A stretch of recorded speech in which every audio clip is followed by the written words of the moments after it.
which it stands, one nation, under God, indivisible, with liberty and justice for all.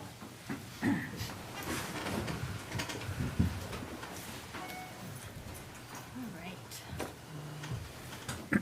Communication and correspondence? I have none this evening. Remind the public that any public participation will be sent through our school board member, Beth Ealteri. That email address is ealteri@ellsworthschools.org. Item E under new business, we have item number 1, discussion and consideration of climate survey. And I believe Beth had sent that out to everybody today. It was just the revised piece so that it went to 3 different parties in the school department. Otherwise, Yes, I was all the asking- questions were the same. It just, some of the surveys did not have all of the questions on them as they pertain to different people. Yep. And I am waiting to hear back from Anne about the cost of them collecting the surveys. So as soon as we hear that, I guess we could determine whether, I don't know if we need to wait to hear that as to, I'm comfortable with it. Yeah, I think that the funding can be found in the Right. budget. Yeah. I don't foresee that as an issue. Right, and those that weren't part of the meeting before, the discussion was that all of the surveys will be collected by Woodrow. Drummond and Woodson. Drummond Thank and you. My brain.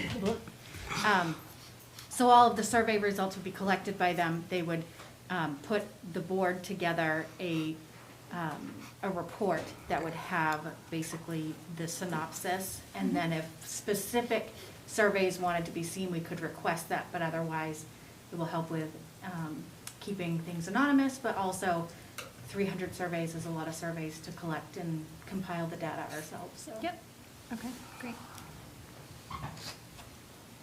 So I'd like to make an motion to approve the Ellsworth School Department Climate Survey as presented and to authorize distribution of the survey through Drummond and Woodson. I second that motion. Any discussion? All those in favor? Thank you. Item number 2 is discussion and consideration of authorizing the Personnel Committee to act on behalf of the school board and confirming teacher nominations in the month of April. I think this is kind of going to go without saying. If we can hire some candidates in between our meetings, that's going to be very helpful for the school department. And Dan had mentioned tonight there some things in work. If it would be helpful to the board, Personnel Committee is Paul and Kelly. Be watching your emails over the next couple of days. Great. Awesome. Will do. All right. So I'll make a motion to authorize the Personnel Committee to act on behalf of the school board in confirming teacher nominations in the month of April. Second that. Any discussion? All those in favor? Thank you. Item number 3 is discussion and consideration of plans to increase in-person instruction in the Ellsworth schools. Presentations? And I think the plan tonight was to have our administrators come up and they gave presentations at the Return to In-Person Instruction Committee meeting, really detailed presentations, and they've been working since that committee meeting to fill in some of the blanks, things that they're working on, and they're prepared to present and update that for the board and the community this evening. All right, great. So I think we drew straws at our administrative meeting this morning. Mr. Clifford will go first. All right, Dan, you're up. You drew the short straw. Yeah. Good evening. So a little bit of an update as more surveys are coming in, and our teachers are calling parents that did not fill out the survey because we really are looking for those numbers, those definite numbers. So as of right now, we have 510 students. We have 63 students that are fully remote. Last week at this time we had 51. And we have 59 students that would be in the hybrid. And last week at this time we had 50. So those numbers are slowly going up a little bit. And the rest are planning to come back 5 days a week. As far as the plan overall, the bell schedule. So we would have the same bell schedule we're using right now. So that's 7 periods a day, 48-minute classes. 6 minutes between each class to wipe down desks, and have staggered dismissals so we don't have that much hall traffic. So that would work the same. And it's what we're used to, and it's worked really well. We will return to our traditional class schedule and have focused learning every single day. Right now, Monday through Thursday, we don't have focused learning, and then we have the special Fridays where we have 3 of them. We go back to our original schedule. Now we have 5 focused learnings instead of 3, and that is very important. Lunch is in the cafeteria, the cafe, the AP room, and possibly half the gym. And the amount of kids that are coming back using half the gym is a definite possibility. PE will have room to use the other half of the gym, but as the weather gets better, they're outside all the time anyway. So it won't inhibit them to do, what they normally do curriculum-wise. They usually time that pretty well. And we've ordered 100 desks and 50 TV trays. So, before it was just going to be the TV trays. We thought that, with the COVID money, it'd be helpful to get desks because we do need to replace some desks. And so we thought we got more for the money by doing that. Those desks will last, 15, maybe 20 years. But we also did get some TV trays, especially to use them in the gymnasium. It'd just be easier that way. Use COVID funds to look and hire for another mental health counselor. And that's, it's going to be a transition for these kids, especially remote coming 5 days a week. And it will be kind of like the first day of school for them if everyone decides to come back. And we do need those supports. There are some students that, with the mental health we've seen since last March, that are worse off than they were before. And we just want to make sure that we have supports for them when they come back. Our second floor bathroom will be reopened. Right now it's closed, so we'll reopen that. Our life skills room, it's too small for everybody to return, but we do have some options for some room changes, and we're working with a couple teachers trying to make that decision right now where it'll be. 2 to 3 classes are too big for the classrooms periods 1, 3, 5, 6, and 7. So those classes will have to move to the AP room, possibly the auditorium if it's not being used, the cafeteria or cafe, and possibly the library. We did some measuring with the library. That could be a possibility also. So just to let you know, if you hear or a parent tells you that their child's English class is in the cafeteria, that's true. That we may have to use that because some classes are going to be too big number-wise to have them in their classrooms.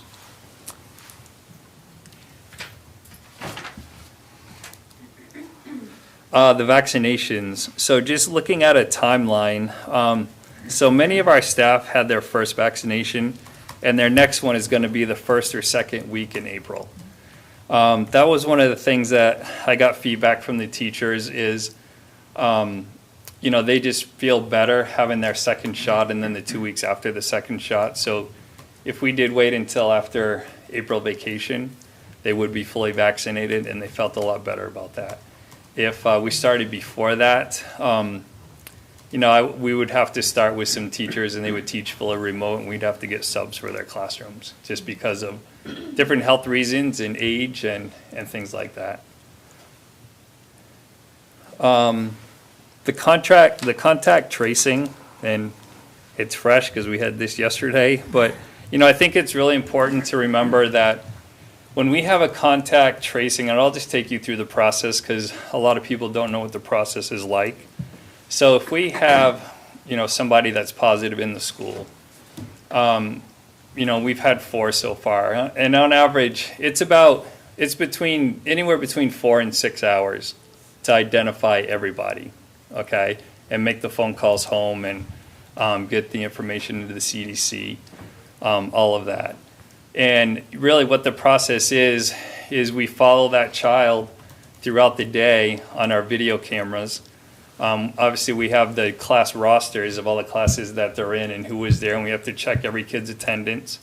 And lunch and study hall and going through the hallways, we're just tracing that kid everywhere he or she goes. And it's quite a process. And, you know, the outcome has usually been between 40 to 60 students and usually 7 or 8 staff members. That's what it's been. If we have everybody back, you know, you could probably pretty much double the population. You know, so instead of having 8 kids that have to go home for a close contact, now you're looking at 20. You know, so now you're talking 100 kids, you know, probably the same amount of staff members, 7 or 8. And, you know, that's what it would look like. And so it would affect a lot of kids. And that's what I'm really nervous about, you know, because we would have 110 kids home for a couple of days. It would probably take twice as long to identify everybody. So it may be a situation where, you know, this happens at 3 o'clock, we get the information, we start looking. You know, we may have to continue that the next day and just go fully remote, you know, like we are now for a day or two till we have all the contacts done. And then we can return to school and have enough subs and all of that. So, I mean, that is something to think about. You know, it will be bigger. You're just talking about more kids. And, you know, and a shout out to parents, you know, if you can drive your child or if your child drives and you have that car, please have them drive, or if you can take them, that would be very, very helpful for our transportation. You know, the less kids a high school has on buses, you know, the better. So if at all possible, you can carpool with others, that would really be terrific. The other thing is, you know, the different cohorts. So we'll have a in-person cohort 5 days a week. We'll have a hybrid cohort, and then a fully remote. It's been easy for us now for students to go back and forth a little bit because we have room for 258 kids. And maroon right now, there's 182. And in gray, there's 177. So we have room, okay? So if a parent called and said, you know, could my kid change because of this, or they're remote and they want to go to hybrid, can they? And we've been able to the last couple of months. We couldn't at the beginning of the year because we were full.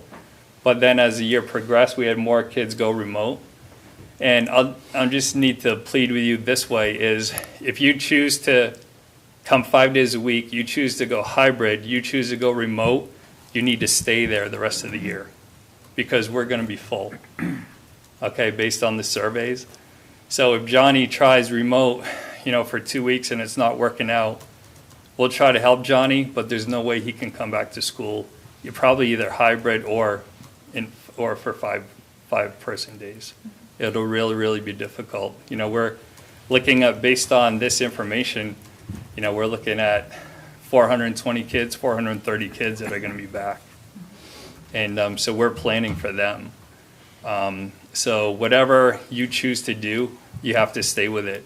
And it goes to, if I choose to be 5 days a week and I wake up and I don't feel like going to school today, you know, it's going to be like it used to be. You know, unless you're really, really sick, you need to be there. You need to be there. You're not going to be able to turn on your computer and join class that way.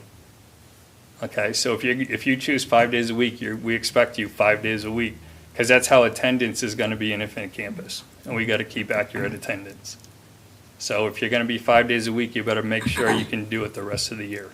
If not, then go hybrid or go fully remote. But we're not going to have movement in between. There's no way we can do it. Pretty much every seat in every class, every period is going to be spoken for. Mm-hmm. So I think that's really important that parents and kids hear that. So parents need to have that conversation with their student, for sure. And that's what I have. Any questions on any part of the?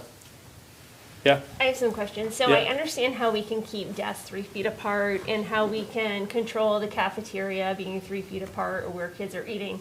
But what is the plan to ensure that kids are 3 feet apart in the hallways or in the bathrooms? Mm-hmm. Do we have folks that are monitoring that? What is the plan? So for a lot of reminders to kids. You know, we're not, and it is an issue because we're not going to have, my expectation of teachers isn't going to be in the hallway because now they're cleaning, instead of cleaning 8 to 10 desks, they're cleaning 20. So it's going to take more time, Yeah. obviously. and they're not in the hallway now. You know, so it's administrators and others are gonna have to be in the hallways, and really just reminding them as they walk by, you know, everybody's gonna stay on the right, on each side, whatever way you're going, and just stay 3 feet apart. The lunches are still 6 feet apart because they have their masks Right, off. right. Yeah, and that's where the desks will come in. And the, you know, the cafeteria, AP room, and half the gym, because it is still 6 feet, it's not 3 feet. But every place else will be 3 feet. Yeah, so really just reminders more than anything. Yeah. I imagine those reminders have to happen daily now. They do. Anyway, I mean, we're talking, I know it's with the little kids, but high schoolers, Yeah. you know, I know it's hard. So Yep. Yeah. I would anticipate that. And I appreciate your comment about needing to stick with your plan, Mhm. because I think kids have become accustomed to that remote piece if need be. Right. And so they, you know, if they choose in person, they need to be in Yep. attendance, just like they would have been last year, and not fall back on something that was maybe convenient or. Exactly. Yep. So I appreciate that. Yeah, absolutely.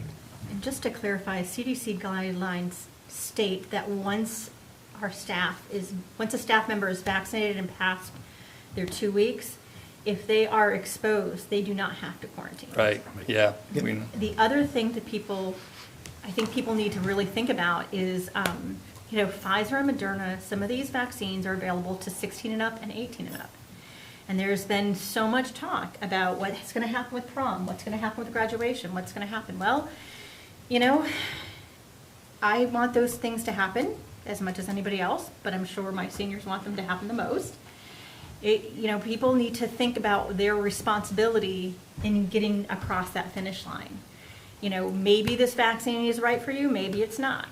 But if it's not, well, maybe you need to take extra precautions. Maybe you need to not socialize as much as you have been. You're right. I think families need to take ownership in how this is going to affect them. Yep. You want your kid to go to prom, and you want your kid to go to graduation, and you want your kids' friends to do the same. So think about how to get across that finish line. Should be coming up here in April, in which those vaccines should be available to the 18 and up and the 16-year up even. So, you know, that might be a really, especially the ones who work in the community, it might be a really good way to go for a lot of people. And it's definitely an option. And once again, once those kids who choose to get vaccinated are vaccinated, if they get exposed, you know, they don't have to quarantine. They don't have, and that's a really big piece to keep in the back of your mind. That means you get to go to prom. That means you get to go to graduation. Yeah, and going through this, that's my biggest nightmare is, Right. you know, it could be it could be a show choir, it could be Right. any competition, it could be Right. playoff games, it could be the prom, it could be graduation. You know, on the day before, we have 125 kids that are close contacts and Right. they can't participate. You know, we're really worried about that. Yep, and it's a legitimate worry. But we can only control what we can control. Those families, they all have to make that decision for themselves to be part of the solution, be proactive, and make sure that happens for their kids. Yeah, But- And it's part of a concern now, you know, whether we're bringing students back or not, sports are happening, you know, competitions will be happening. And so when we're considering going forward about prom or graduation or any of those big events for our seniors, you know, that's a consideration today or at the end of April. So Right. Yep. either way, I understand it'll affect more kids, but I yeah, do appreciate the fact too that the quarantine piece may be less of an issue, especially on the staffing side, because look where we were Yeah. this week was lack of staffing. you know, So- and then in ending and in general, you know, and Heidi and Tristan have called in and, you know, they can speak also, but I think it's really important to note that every staff member that I've talked to at the high school want the kids back. Right. We would love to have the kids back. But it really needs to be safe. Everybody needs to feel safe, and we need to do it the right way. I think that community effort, like we talked about in the last meeting, is a crucial piece to that. Not only do we need some of the support from the community members for possible subbing and staffing and that kind of thing, but Yep. also on the same hand, keeping everybody vigilant and letting these kids see through to the end of the year would be would be really great. Yeah, and the teachers and the students need to know that the supports are there. Absolutely. You know, and Absolutely. kind of like the beginning of this year, things will happen that we don't think of, and Yep. you know, we'll make adjustments Right. and keep going. But you know, they really want the kids back, but they really want it in a safe way, Mm-hmm. and you know, that's really important. It's important to all of us. Yep, It absolutely. really is. Mr. Clifford, I have just one more clarifying question. So if a student chooses to do bullying in person 5 days a week, Mhm. and they do not come to school, but they Zoom in, or if they Yeah. if they don't show up in person in school and they do extracurricular activities, Mhm. they will not be able to practice that day or participate that day if they don't show up in person? Yeah, and we had that discussion. Okay. Yeah. So it would be just like it was last year. Yeah. You know, if you're Okay. not there for a Yeah. full day of Yes. school, then you won't be able to participate. Okay. And if there could be extreme cases that will show up and we'll treat them, Yep. you know, as individual situations that we'll work through. But now yeah, so if you choose to be in person, you're there in person every day. Yes. That makes it really easy. Yeah, thank you. I have a couple questions as well. So with the plan for the high school, would all of the high school be coming back at the same time? Yeah, Or that's would what it we'd be like to staggered? do. Okay. Yep. And then, and this could really go for any of the educators or administrators. Can someone explain to me why we would need to keep hybrid if we were offering 5-day in person and the fully remote? Like, because it's no longer keeping it in a cohort. So Mhm. I'm wondering what the benefit would be. for Some kids have really done well with a hybrid, and now they prefer it, you know, and I didn't really want to take that away from them. I didn't want them to make that decision, you know, do I just go a hybrid, or do I go full remote or 5 days a week? And, you know, whatever it is, 59 kids, you know, chose hybrid for a reason. And some don't feel completely safe, you know, that's part of it. And like I said, others, they like going 2 or 3 days a week and then being home 2 or 3 days a week, and they've done well, and it's worked for them. So, yeah, we just didn't want to take that from them. And then the other, and this is really not even of utmost importance, because obviously children's safety is the most important part, but is there going to be protection for the gym floor? Or is it potentially going to be damaging and something that would have to be repaired and replaced later down the road? Yeah, I mean, possibly. We haven't even gotten that far right now. We do have the metal Finding chairs. space right now. Yeah, we had the metal chairs, you know, and they have rubber on the bottom of the chairs. I don't know what the trays will have on the bottom of them, you know, we'll see, but, you know, we could put something down, a tarp or something, to help save the gym floor, yeah. Like I said, that's like the least important, it's having the space, but. Well, we just did the floor, so last year. All right. So it kind of is important, yeah. And then as far as a mental health counselor, just something to keep in mind, maybe considering a partnership with one of the local mental health organizations. Sure. At least we could, I know there's some schools in Hancock County that use, you know, some of like AMHC, I used to work at AMHC. Mhm. So there's, like Darrell Stonington has someone from AMHC on one day out of the week. Yep. Just something to consider when we're trying to get someone and trying to get in and get kids back. If we can't get someone hired by then. Mhm. Yeah, That would be. yeah, absolutely. So, about the floors in the gym, Yeah, tennis balls. Tennis yeah, balls on the bottom. yeah. Underneath, we could do that. That does it.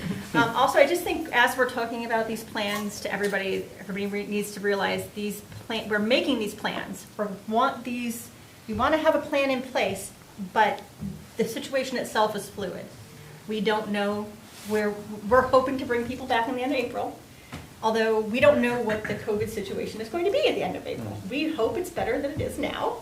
All the science kind of says as we get these people vaccinated, it should be better.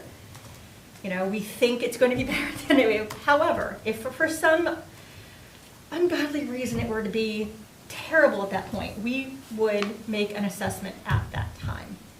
But there's been I've had a lot of emails this week questioning that. So I just feel like we need to put that there into the ether to let people know. We are making these plans. Our idea is to move forward with these plans. However, every single day is different. Every single day sometimes needs reassessment. But well done on your planning now. Thanks. Thank you, Dan. I have a couple. Paul's like, hey. I was watching. Yeah, thank you for clarifying the reason for allowing hybrid students choose to remain doing that. I'm just curious what it's like for a hybrid student on the remote days. Are the classes synchronous? Yeah. Fully? Yep, So- fully synchronous. Okay, and Yep. that's working well? Yep, Okay. it has. And then I appreciate you're saying that the staff is full, pretty much fully supportive of returning to school. We have, the board's received a couple of messages from a couple of staff members that were forwarded to us who have some reservations about it, mainly because of, it appears that there's potential for rising community spread here. Mhm. And I think Abby may have addressed, part of that answer to that question as well. If that happens, obviously, we may have to pivot and do something Sure. different from what we're planning here. Yeah. But both the staff messages that we received were from people who said, yeah, we really want kids back. Right. That's the most important. Yeah, and the comment of, bringing them back a safe way and Yeah. is general, but it covers a lot of areas that Yeah. teachers have concerns about. Yeah. But I'd just like to acknowledge that, first of all, thank the teachers for doing what they're doing, acknowledge that, and appreciate them for wanting to make this work, but also acknowledge that there are concerns out there.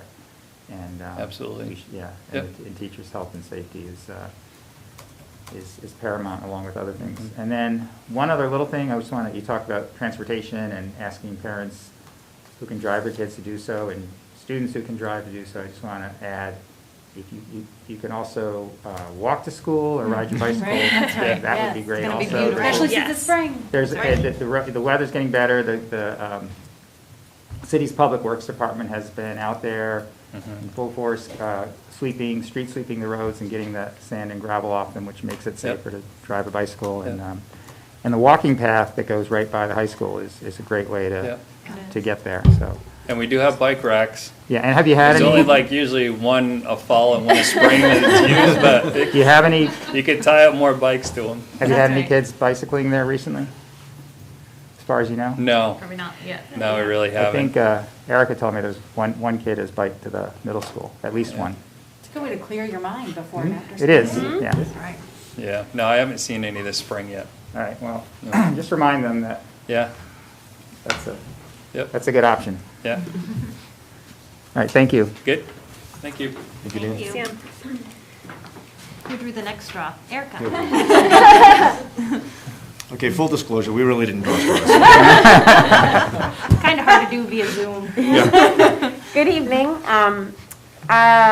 Just to start off, I appreciate everyone who served on the committee for return to school plans. We had a really productive meeting last week, and some of these plans were born, and I've gone back to my staff, and we've been continuing the work since then. But just to share with the public, we had 241 surveys returned total from our surveys, and 84% of those families want to return 5 days per week.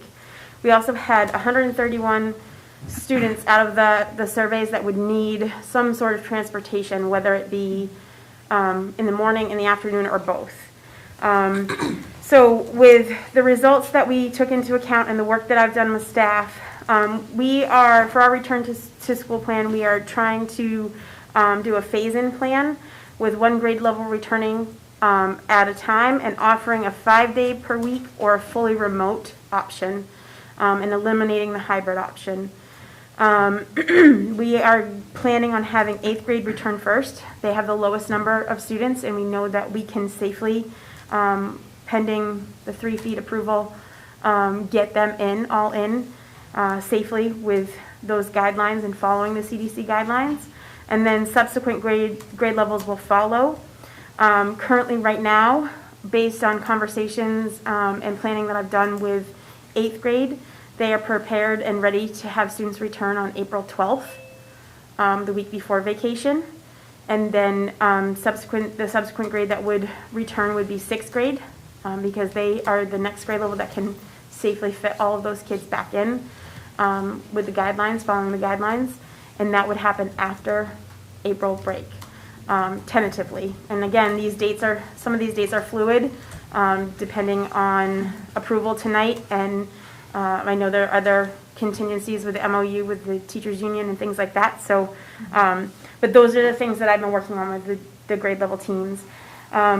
Fifth grade is a little bit more of a spacing issue in some regard, and seventh grade is definitely a spacing issue. We have a lot more kids in seventh grade than we have teachers. So not only might we need to find a space, an alternative space for kids, but also some sort of teacher, maybe me. So we'll see what happens in that regard. We're still working on those plans, but when we use the phase-in approach, it helps us to see where the alternate spaces are in the building that we can fit kids in safely. And we do want to eliminate the hybrid option. We just felt like 3 options is way too much for teachers to manage. The majority of staff understand, though they may not like it, that to eliminate fully remote altogether is really hard on families right now, given where we are. And the surveys indicate that there are people that still really want that fully remote option. My hope is that in doing this, that we can prepare families and kids to come back for the fall fully in person, and to work with families to do that. So while the teachers don't love the fully remote, the majority of teachers in the middle school are teaching synchronously and feel that they can manage that option with the 5-day in person, but can't manage all 3. Students may be utilizing some lockers with the 3 feet spacing in certain classrooms. They may need to use the lockers, so teachers will be sanitizing lockers and desks and things like that. We're going to utilize the cafeteria, part of the cafeteria for lunches, as well as one 8th grade math class that's a little bit larger, given the way that we split math. We're going to be staggering transition times in the hallway so that we can keep the spacing. And much like Mr. Clifford said, it's really going to be one of those things where once you make your choice, we really need you to stick with it for the rest of the school year, because it is going to be tight spacing, and to be fluid like we have been is not really going to be effective and be able to happen given the restrictions in the classrooms.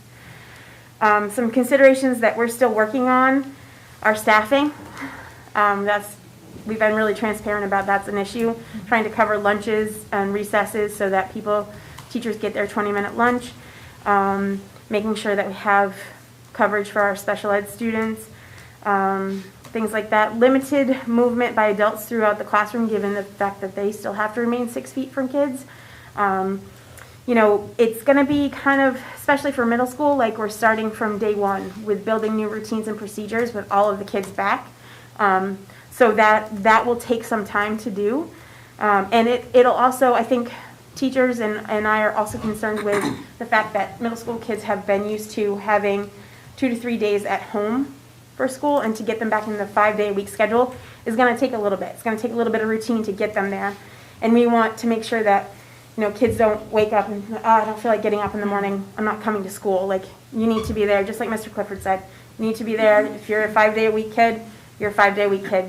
We've got to get them back in that routine and that structure so that we're prepared for the fall and we can hit the ground running. Yes. Teachers, the majority of teachers that are choosing to be vaccinated will be vaccinated after April break. And they're going to need time for additional time for sanitizing, because there's more desks and tables to sanitize with more kids, certainly. And then just ordering a few extra supplies and things like that that we need, given that some tables still can't be used in classrooms and it's still going to need to be desks. We may need to order a few extra. We're still kind of working that out depending on the spacing. And pending approval tonight and where we go, I have letters ready for families to send out so that they can contact us.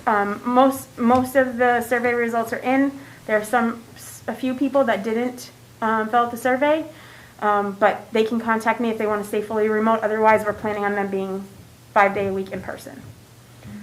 And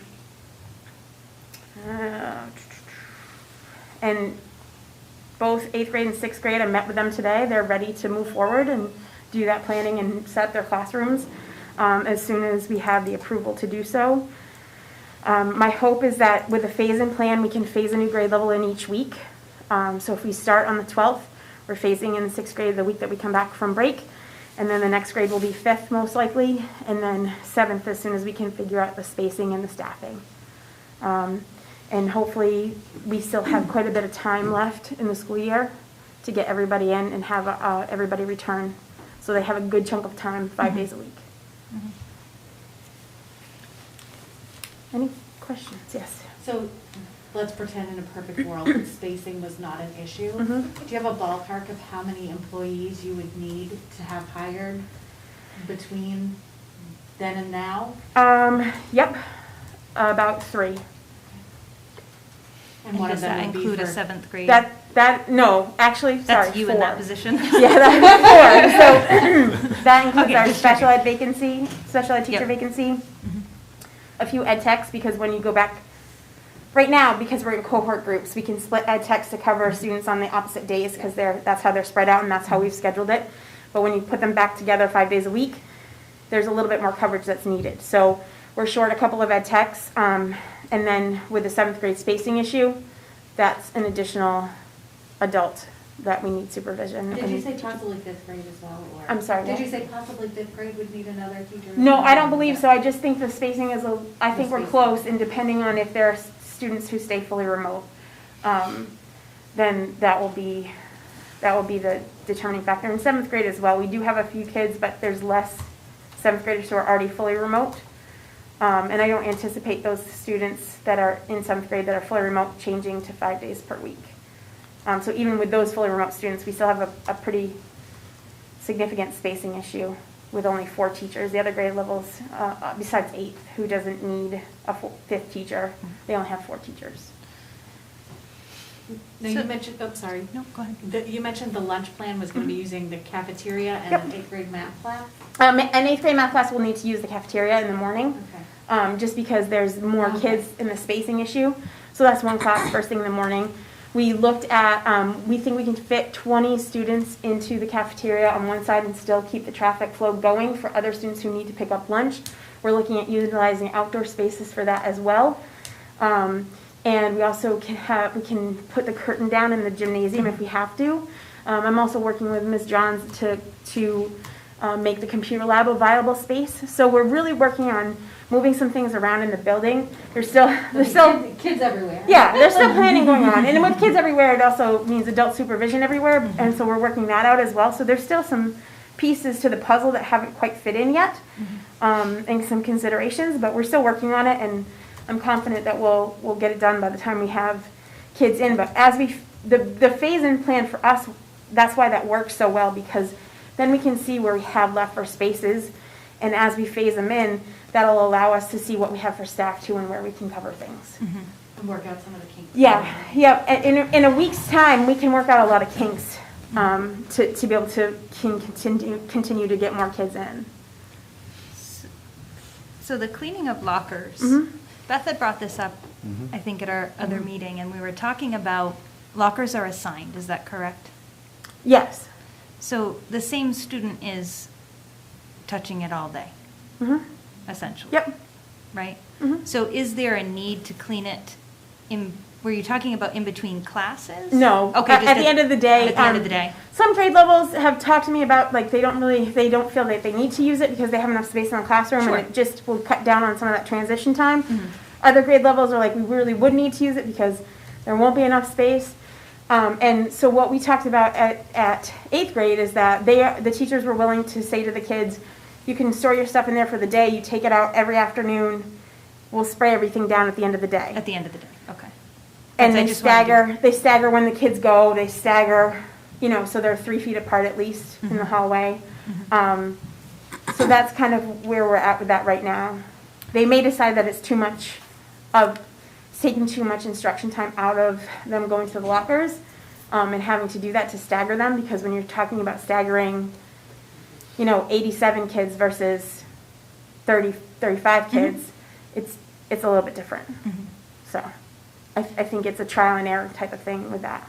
So The next thing I was going to mention, and this is going to be kind of in a general sense, because it doesn't just apply to your school, is that we need to discuss as a board as well the need for volunteers. And so we need to be able to have those volunteers back in our school as well. Because I anticipate, especially at these younger levels where they need that adult right there, to be able to cover a lunch, room or something along those lines. And it definitely appears to be a time where, we need our volunteer, everybody, coaches, everything, because our school system has relied on that for so long, and if we're lacking in any of those areas, we really need to be able to bring those people back in. Yeah, we've talked a little bit about that. I think too, like, some of the best case scenarios are retired teachers. Absolutely. So. Yeah, Oh, that may be vaccinated already. Yeah, yep. And maybe this will help with the board's discussion, but some of the conversation we had this morning was, one of the parents on the committee, Jen Baraletti, had mentioned, she could sub, but she couldn't sub every day, all day. Right. But she might be able to have time. So Right. one thing we talked about was if there are people who are willing to put in an application to sub, even if they could only sub for part of a day, one of the places that's been identified that would be helpful is, and April will talk about this when she comes up. So April, I'm sorry to steal your thunder. She's over there. Over here. The customer was sitting over there. Is taking meals from the kitchen to the classrooms. So that would be a great opportunity for a volunteer. But if somebody could sub in that period of the day, a couple of things. Right. One, that would help us address that need, but two, somebody could get paid for it. That's one Yeah. piece. The other piece we talked about with volunteers is, and I'll give credit to April, was, we haven't had volunteer applications this year. Right. If you started to collect them now, it would be a time warp, if you will. But one of the things we talked about was going back to last year's list, and taking a look, because there are certain things, if you look at what can we have a volunteer or a substitute do, you've got to match up skill sets, abilities, and interests with the needs. Right. Could look at where are the needs, who are the appropriate volunteers who could do that, and have the principals reach out to those people. The background check is simple. We can run that. It's a very quick process. So just for the board's, we talked a little bit about that, and April will say it. I'm not going to lie to you. We could use the help. Yes, absolutely. So I have a question about, so 8th grade is coming back soon, but those staff members are not going to have their second vaccine yet, or most of them will not, correct? We probably can't give out. Yeah, I really, I Kinda hard to can't. pin- that's a pinpointed. They're not in the realm of the rest of, we're thinking everybody, the majority will be fully vaccinated and gone through the time period by end of April. Now we're talking about bringing some people back before that. I would think that I think to make that work, I think we have to give those staff members the option. I think we have to make sure that it's okay with those staff members that they are put in that position. I did. Okay. I have. So these I've discussions had have been had. several conversations with 8th grade. We've started these conversations weeks ago, and I talked with them again today. They are on board with that plan, per approval, per some other contingencies with MOU, things like that. I think that's the important piece, honestly. Yep. For us, is there are contingencies with that MOU. Mhm. And we do have to consider that when we go and set these dates. If that's not the case, then Erica, and they cannot start, does that just set your plan, to start 8th grade the week after, and you'll still continue? Or would you be able to Yeah. bring a couple grades back at a time? We may be able to bring both 8th and 6th back, but I really would like to bring 8th back first and do To it the pilot it. week before vacation. Because, number one, the teachers are on board with that plan. They are ready for that. We have been working on that for weeks. And, I think that would just give us a better idea of what we can expect in other grade levels, and plan accordingly. It'll just help us. But we may, if we have to push it back, we could. I just would like to get the 8th graders back before vacation if possible, even if it's for a couple of days, because I think that'll set the wheels in motion for them to get into a routine, and I think So that's an interesting piece, like you said, a couple days, because that might be consistent with the MOU agreement. Yep. So the MOU agreement, can I say what that is? Yes, absolutely. Okay. It Sure. It was approved publicly. Yes, has in notice of 10 school days. Mhm. And then, excuse me, the potential of a professional development day in there so that the teachers can prep. If we're looking at a date that might allow those students to come back on the 12th, Mhm. that's not enough time, school calendar day. Mhm. So, but maybe the 14th and 15th could be, if we could arrange that. So then the 16th could be that PD day. And that was something that we talked a little bit about earlier today. You know, the other piece would be, and this would be a conversation with the MOU, the group that worked on that with us. You know, is there an option if there are people who were willing to come back? Willing to. You know, that may open the doors up to let that happen again. Whether that's the Right. case or not, I don't know. Right. But that was certainly a consideration, and I think if you looked Right. at just say that the board votes tonight to approve whatever plan, Mhm. the notice goes out tomorrow. I think you were talking maybe the 14th or the 15th Mhm. would be the. Those 2 days. Yeah. So then you're really just looking at a day ahead of that MOU agreement then. Two. Yep. Yeah. We kind of, Mr. Clifford counted out the school days I today. think the 13th Yeah. would be the 10th day. Yep. Is what we counted, so we could start them, but, you know, the question that we had was if it's agreeable. Right. And the teachers are agreeable to that, can we bring them back on the 12th? Yep. Okay. All right. Okay, so just to kind of talk about vaccines again real quickly, and Sure. Casey Kelly can tell me, Kelly Casey can tell me if I'm correct on this, but even after the first vaccine, you haven't gotten your second, you're between 50 and 60% That is protected, correct. correct? That is Right. correct. Right, so if it gives anybody peace of mind to know that, Mhm.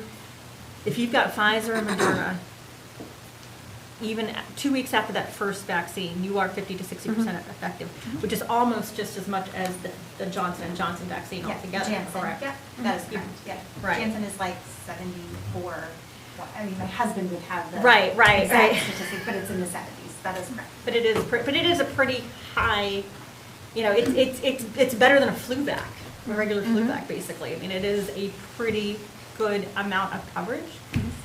So teachers, you know, can take that information and do what they want with it, but.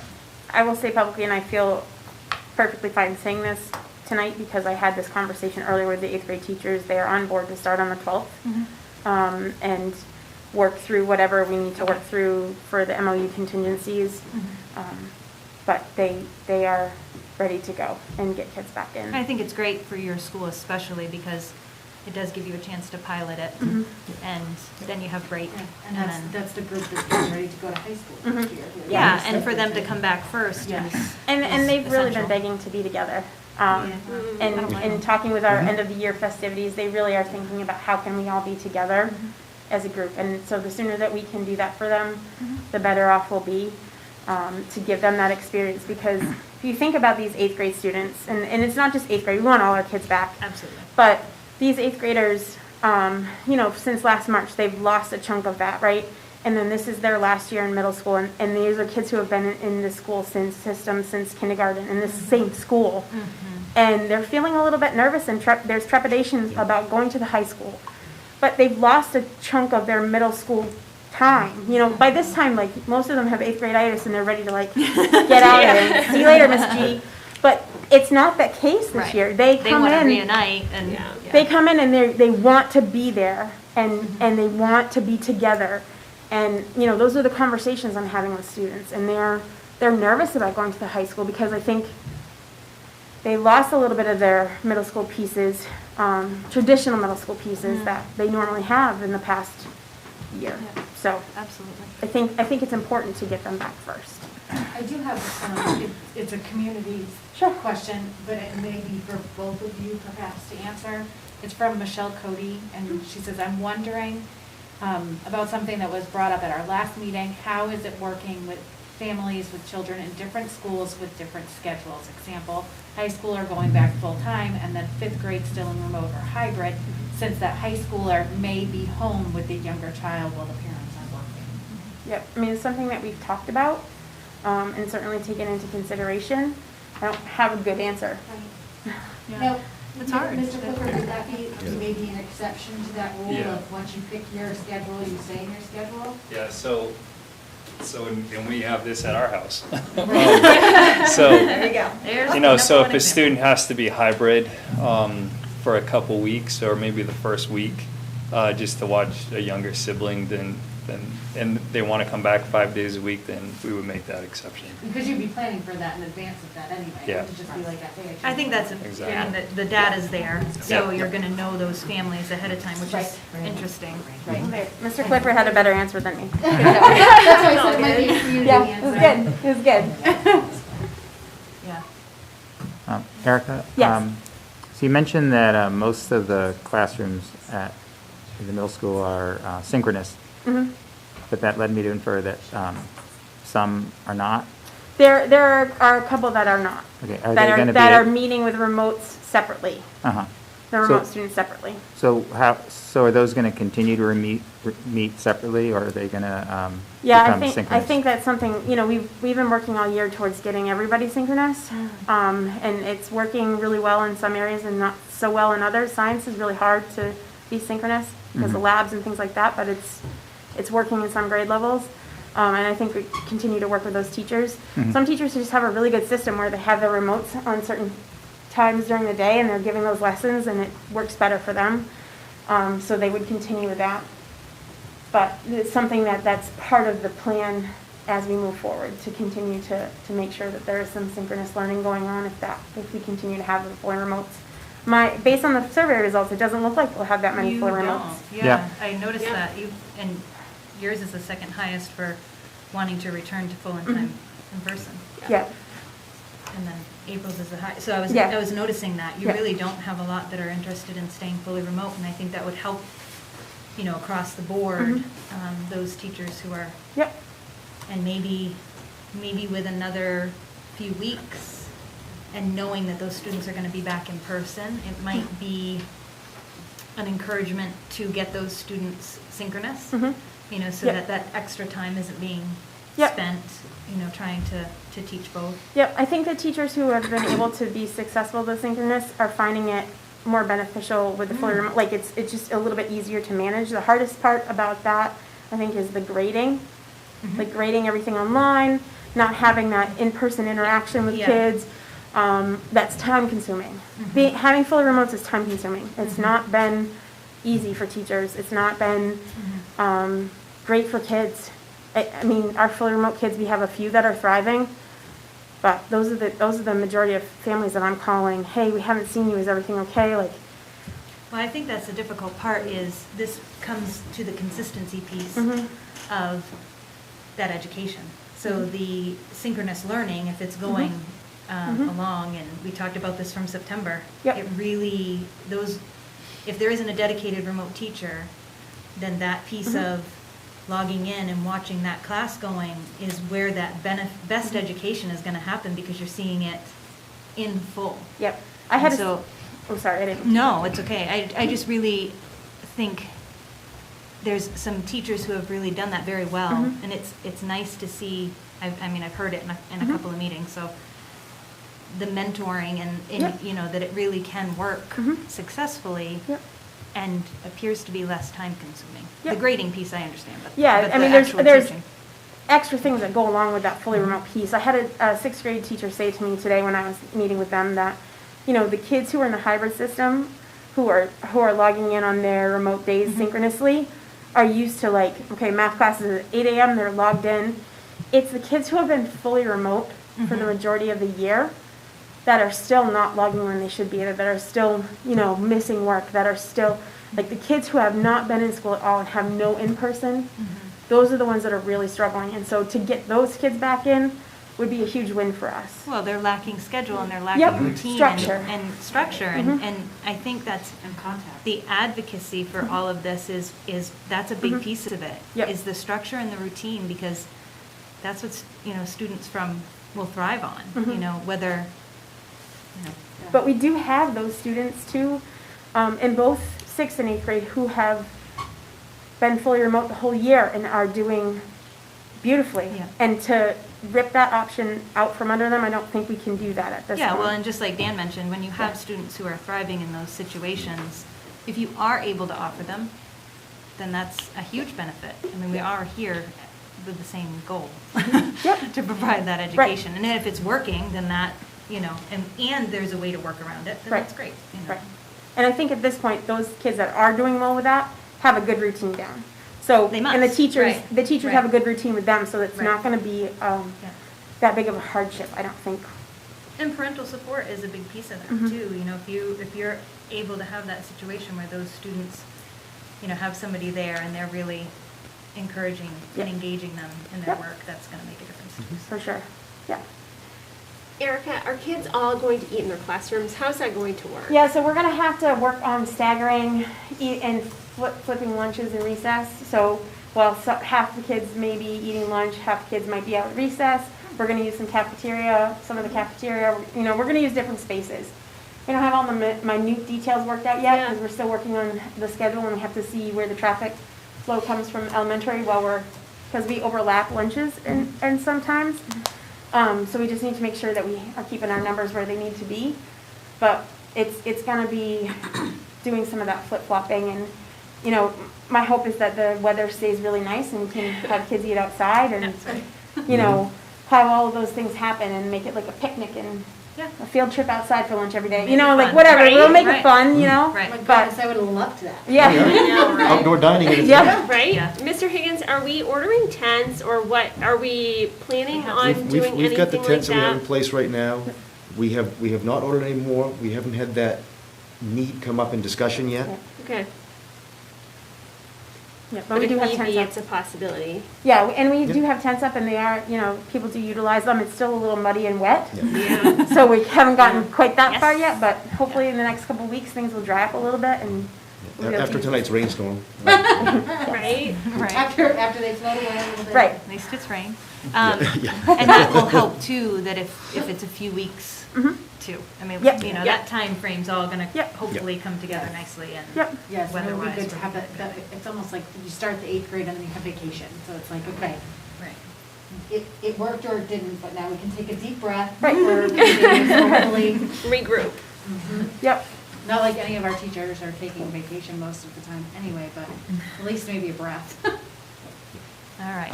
Any other questions for Erica? Thank you. Great, thank you. Thank you. Thank you.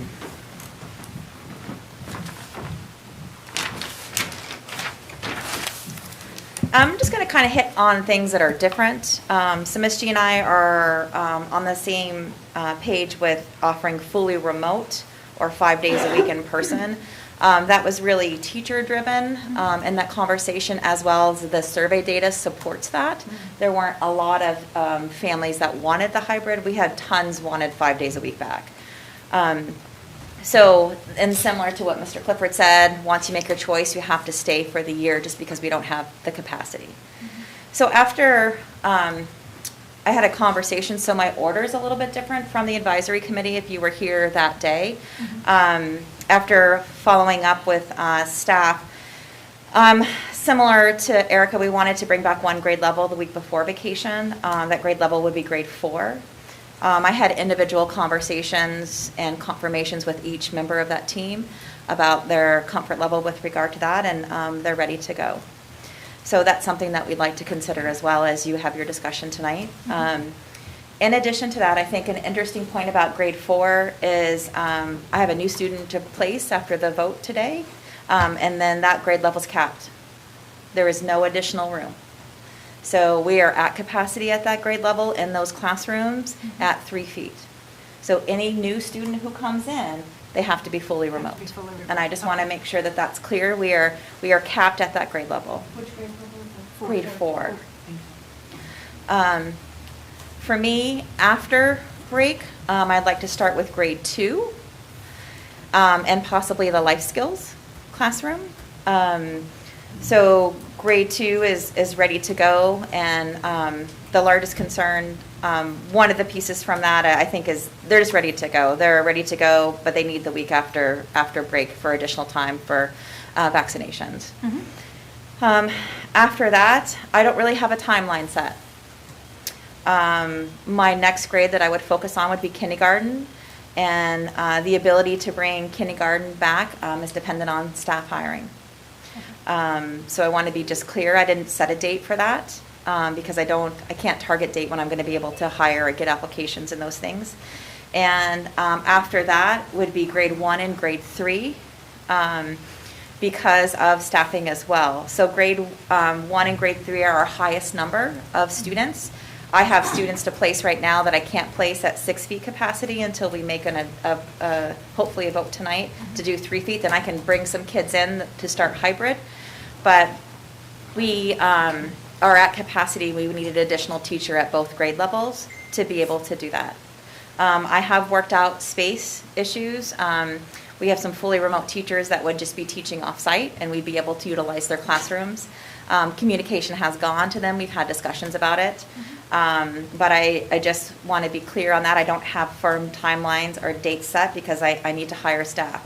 So as an example, if I'm able to hire a long-term sub for grade 3 and we have the support staff, they might move to the top of the list based on, what I have or what I'm able to hire.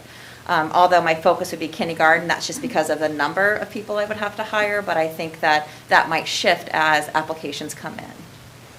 I know you're going to ask me about approximately how many people I think I need. I think I need 10. So Thanks for covering that. two would be long-term subs. I need a long-term sub for grade 1. I need a long-term sub for grade 3. I still need a life skills teacher, and then I need additional ed techs. And I'm not considering maintenance staff or any of those things as well. So I'm not sure who's here to speak for Mr. Turnbull. Can I Yeah. ask a question while you're on Sure. staffing? Yep. That kindergarten staff, is that a teacher? No. Ed tech? That's a support staff, Support staff? several support staff members. Okay, in that grade? Yep. Okay, thank you.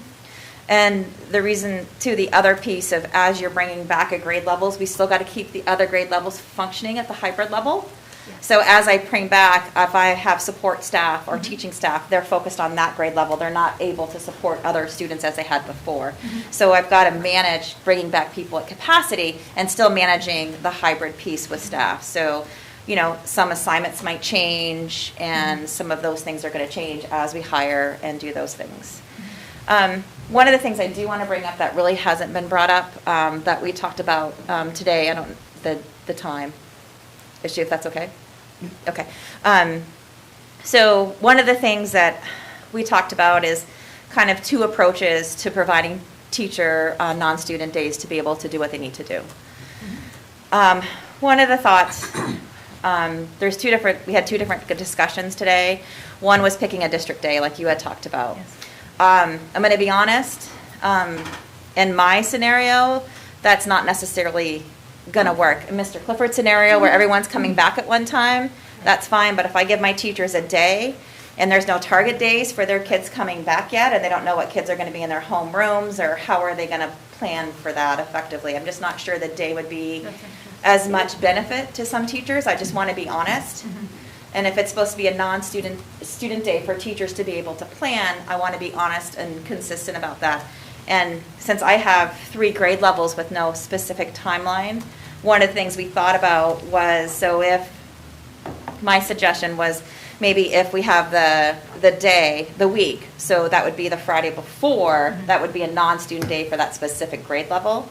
I know that is not easy for the community, and I know it's not clean, when everyone has that day, but I want to also kind of consider, the value of that day for teachers. And if we're going to have it, I don't know, I'll say the week before April break, because everyone's trying to come back that week, it still makes it challenging, because, if I'm a kindergarten teacher, I don't have a date. I can make it work for, grade 4, maybe grade 2, but when, my timeline down the plank, I'm not sure how effective it will be, and I just want to be honest about that, and that's something that I considered. And in addition, I'm going to speak up for Mr. Turnbull a little bit. If we have that day and you're trying to set up all those classrooms and all that maintenance pieces, and you've got the whole high school coming back, you've got all of 8th grade coming back, and then you got all of 4th grade coming back, that's really a lot to manage. So that's just, I just wanted to share that. I know that. And can I just add into that?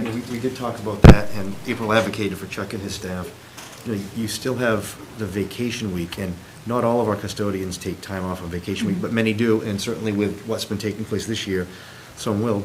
Right. But we also talked about the potential of, we may have some of our hourly staff who might be willing to do some work That's- over that week yep, to yep, help. that's true. So that's one possibility. Yeah. The only downside to that is some of our hourly staff may also be feeling overwhelmed and Wanting to tired. have a vacation? So there are some options, but I think Right. that's certainly a consideration. I did want to bring that up because it was a discussion that we kind of had as a leadership team to meeting, and no one really kind of directly hit it Yeah. with regard to that, but I think it's an important thing to consider. And I do know that that is harder on the community if it's a specific grade level out versus a district-wide piece. But I felt it was important to share a different perspective. We are focusing on eating in classrooms, in classrooms or outdoor spaces, I'm going to say, as the weather permits. Every other desk, and then partnering up with a teacher as schedule allows. There'll have to be some stuff worked out, but have a partner teacher, one goes out, one stays in, and then they flip, one goes out, one stays in. So that's what we're looking at as we transition, specifically for grade 4. Grade 2 is a little bit more complicated. They don't all have lunch at the same time, but we're going to work on the coverage as we can, and that's an example of where we could use some support from Yeah. volunteers or substitutes. Yep. Yep, that's good. I think we need to talk about that a little bit more Yeah, we will when we, before when we amend do that. our vote. I think we might need to do a vote on the 3 feet, do a vote on volunteers, and kind of break down a few things. Because I think it's, you need some clarification, and we need, the fact is, we need every bit of support we can get. Yeah, that's That's fair. kind of the bottom line. I have one other question. So with your grades that we're needing staff. Yep. Is there a possibility of bringing back maybe half those grades at a time? I mean, So, like kindergarten, could you bring back 2 classes in kindergarten at some point, or is that just too messy?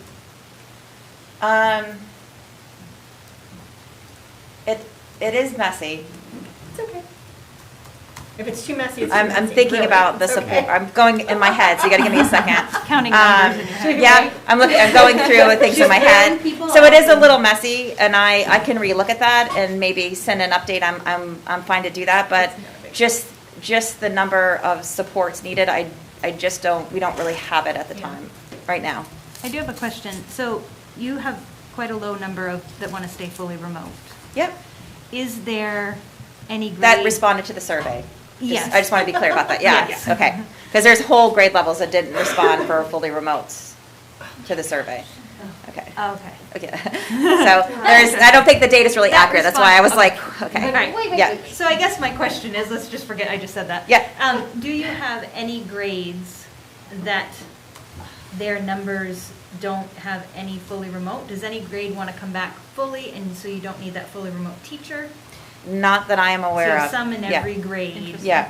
Okay. And I think that there are some lower numbers that we have talked to help support some higher numbers by doing some literacy instruction, some reading groups, some breakout rooms, to having them kind of team based on, like I'm going to use an example, grade 4 has a really high number of remote kids. They're at 17, and I think they're going to go up a couple.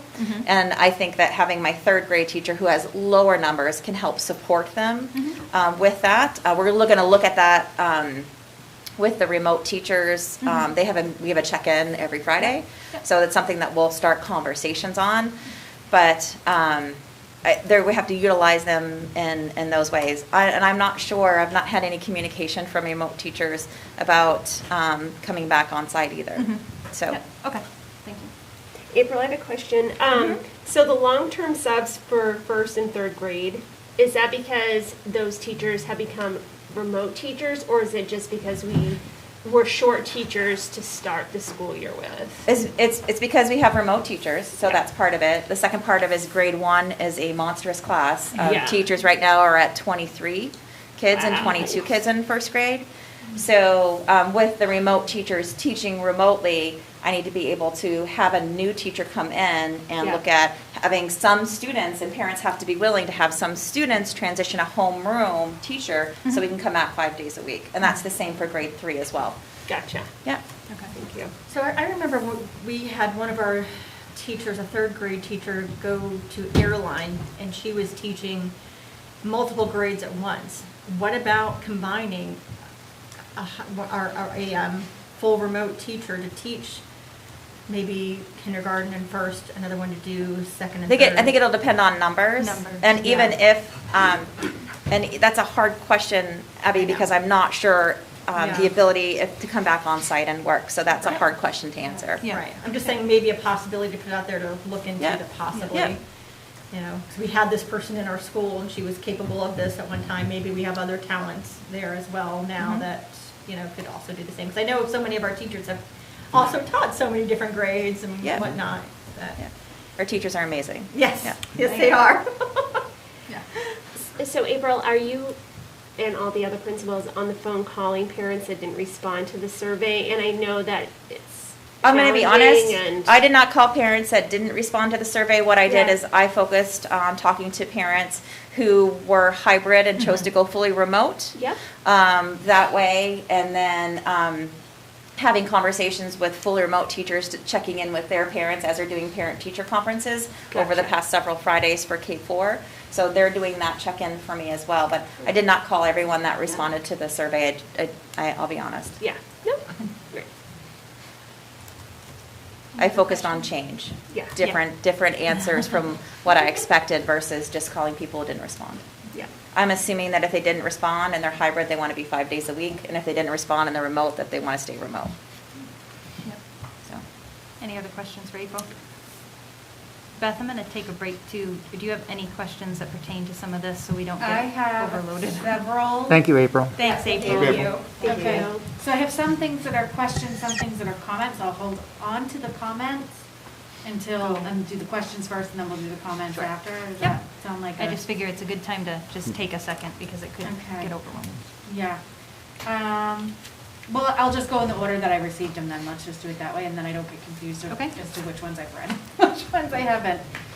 So this first one is, we all received this in our email, but she did ask that it was read out loud, and I know that some of us hadn't had a chance to read this. So this is from Jamie Reed, who is the librarian at EMS. First of all, thank you for taking the time to read my letter, and thank you, board members, for fighting so hard to do what's right for our kids. I'm writing this letter because I feel that someone needs to speak up for the many teachers, ed techs, bus drivers, and other staff members who, like many parents, want our students back in person 5 days a week. I feel that some teachers have had a voice with the backing of the union and the ability to express displeasure at the idea of everyone coming back. I feel that administrators have had a voice to express both their concerns as well as their rationale for wanting this to happen during their weekly 18 meetings and monthly board meetings.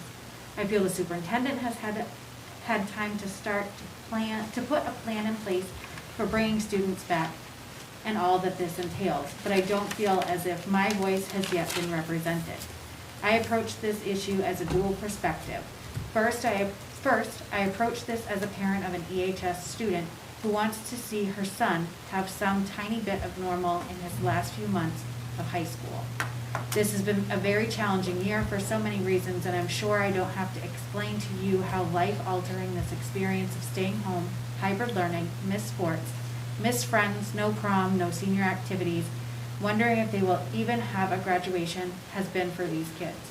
I can speak for the circumstances in my own home and say that it has been a year filled with challenges, some of which were unavoidable, some of which have made no sense and seem to not be backed by science, some of which seem to be decisions made strictly out of fear, many of which do not put my son's needs and those of the vast majority of students on the forefront of people's minds.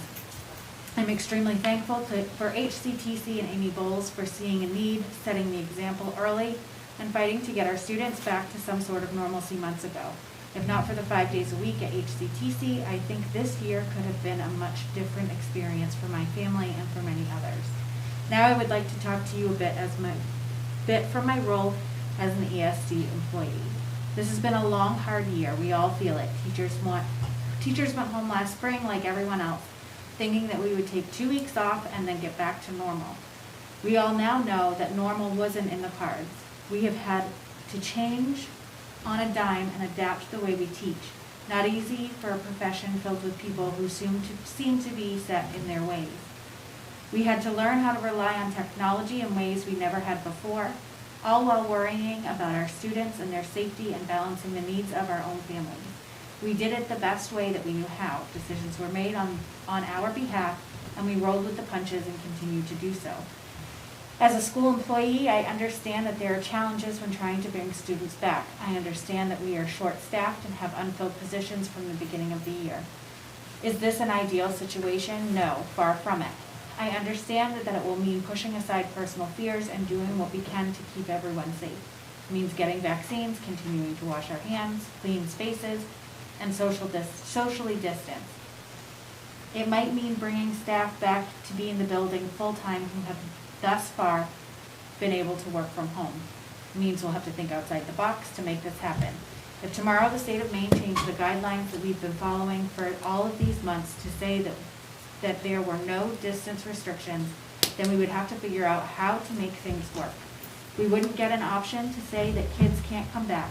We are a public school. We are teachers and we have the ability to get creative and try to make things work. It is a time for that to happen. I ask that the board please pass a plan to do what is best for the students and bring them back to the school 5 days a week. Thank you for taking the time to read my letter. And that was, again, from Jamie Reed, K-3 librarian. I do have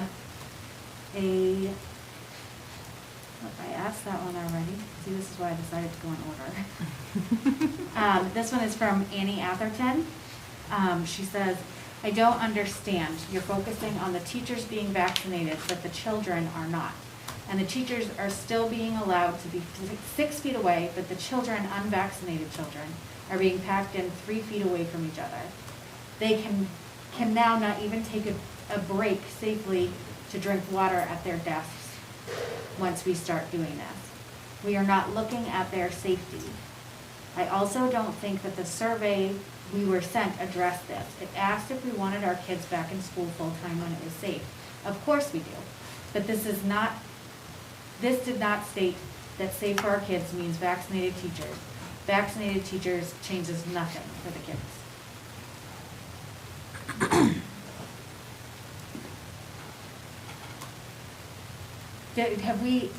Have in response to that from Annie, have we considered that, I mean, I'm sure we have, that the kids aren't being vaccinated yet? No, they So- aren't. And I'm not even sure that by next fall, we would have any indication that children of a very young age would be under consideration for vaccination. So Yeah. I think what's interesting to that, and I'll comment on that piece, and then first off, thank you to Jamie. That was thank you for her, and Beth for reading that and getting that out to us. But I think that the interesting piece about this is we're going on guidelines that are currently in place with the CDC. We're not changing the guidelines that are currently in place for the CDC.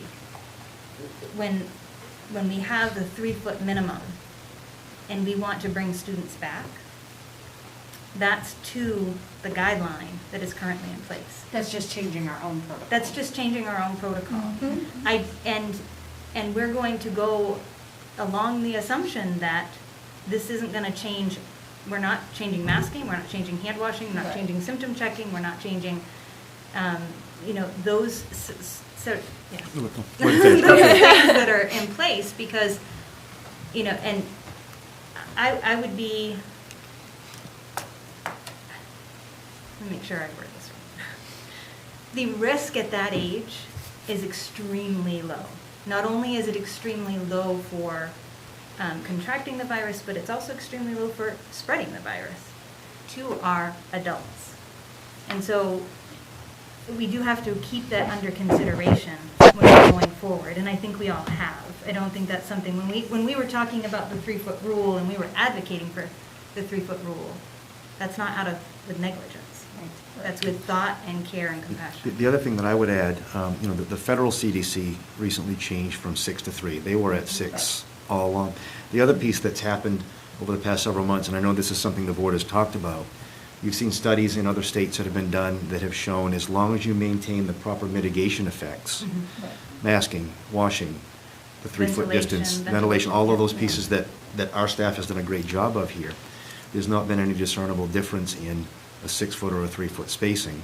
And there've been some data that the CDC in Maine has put out on that. I know that's information that, when this conversation first came back up about, does the board want to consider going to 3 feet? That's information you guys have considered. I, oh, God. I was just wondering about the drinking water aspect That's of what I was that. Are gonna they gonna be ask. able to drink water at their desks? Anybody? April. The furthest away. She's gonna hop right up and answer that We just for us. talked about it, like working it in snack and lunch, that they would do opposites or working it into like a workshop model. So right now, these kids, you know, in these certain spaces are working on this activity. These kids have a break, whether it's a water break or a snack break, but they would be separated, it would be every other student, and they would be 6 feet apart. So we talked about integrating it into what they're doing in the classroom already. So it didn't seem like, oh, you're having a snack, you know, kind of watching you. But that's what we kind of talked about, was doing that and integrating it into like a workshop model or centers in classrooms. So But And I would assume that if a kid really needs a drink. That's what I was Just go gonna get a say. drink. An exception could be made, you can go Yeah. stand Yeah. 6 feet away and kids are, and we're not drink, gonna, you know, kids don't always take drink breaks at the exact same time anyway, yeah. Can I go back to the previous point just for a second with Mrs. Aston? First, I want to thank her for sending her comment in, but I think it's critical that we remember, you know, and Abby, you said this before, we all play a responsibility to have a role in this. We need to make sure that we're all doing the things that we need to do. And sometimes people, I don't want someone to forget it, but we have the checklist you're supposed to look at every morning. If you have symptoms, keep your child home. You know, our staff and our students have done an incredible job focusing on the masking, reminding the spacing, all those pieces. If the board's going to vote to adopt and move to the 3-foot piece, it has to be with the understanding that those things are going to continue to happen. Because that's what those studies were based upon. So thank you for letting me get that in. Yeah, absolutely. You know, also, this is the thing, the CDC guidelines changed for a reason. It wasn't arbitrary. When this outbreak started, those guidelines were put into place out of an abundance of caution, because we did not know at that time just how bad this was going to be or not be. The CDC guidelines were almost, but not quite, the same as what the transmission for Ebola would have been. That was what the CDC and the government, that's where the standards started. We are a year into this now. We now have science to back up what the CDC is saying, to say the transmission for the under 15 is so much less. The infection rate for the under 15 is so much less. That's why the federal government made these changes, and that's why we can follow them with peace of mind to say this is okay, because we are at a point in which so much harm is being done to the kids by not allowing them to have an education that, you know, that works for them. You know, we're doing the best we can, but there are so many kids that need to be in person for a variety of reasons. We need to have eyes on some of these kids. We need to have, they need access to certain, you know, type support that they can't get remotely. And the fact is, we're allowing that to happen because we now have the science to say this is okay. I didn't just look at the United States. I talked to people all over, my friends all over Europe, to see what are you guys doing? What is your kid doing? What is the transmission rate? What do they have to do in school? And even when you compare what we are asking to do right now, it is still extremely cautious as to the plans in England, in Spain, in Italy, where it was one of the worst parts of the outbreak. This is still way more cautious than those plans. So, you know, I think we're doing good, but we are still giving you, as the parents, the choice. If you're not comfortable, we understand that. Right, there's a fully remote option. Yeah, there's a fully remote option. And I say this coming from a parent who has a high-risk kid. If my daughter gets sick with this, she could lose a kidney like that. You know, we have issues, and I'm comfortable sending my child back to 5 days a week with these standards. If you're not, you're not, and I get that.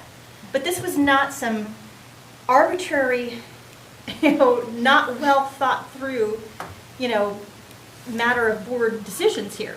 We did think about that, and we did think about the kids' safety, and we still are. Otherwise, we wouldn't have been here. Yeah, well, and you also add to that the social aspect of things. It's a lot easier for you and Jen to have a conversation being 3 feet apart than it would be for you and Paul being 6 feet apart. Mhm. You know, like there's definitely, you know, Well, we're not giving our kids 100% back their social life as far as school goes, Right. but we are making it a little bit easier in that 3 feet distance. And I think also with that younger age group, that is very difficult because that at-home learning is a lot different because it's got to have that full, complete parent support, and that's not the same as, you know, our high schoolers who can independent learn and some of our middle schoolers.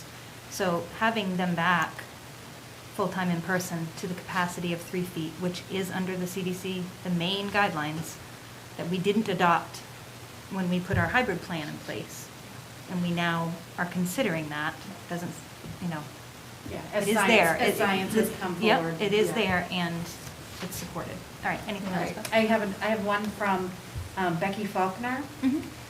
First of all, I'm curious why a survey was not sent out to teachers and staff like it was sent to parents, so we could share our thoughts and concerns on returning to school 5 days a week. Secondly, if the middle school returns to full-time, all the grades that are not back full-time yet, will they be hybrid or fully remote until they return? For example, 8th will return first, so what will the 7th graders be doing? Thirdly, I feel like the mental and emotional health of students should really be taken into consideration. Asking students to wake up 5 days a week to enter the school building, which they may not have entered in close to a year, is asking a lot. Students with depression, anxiety, and/or OCD are going to really struggle.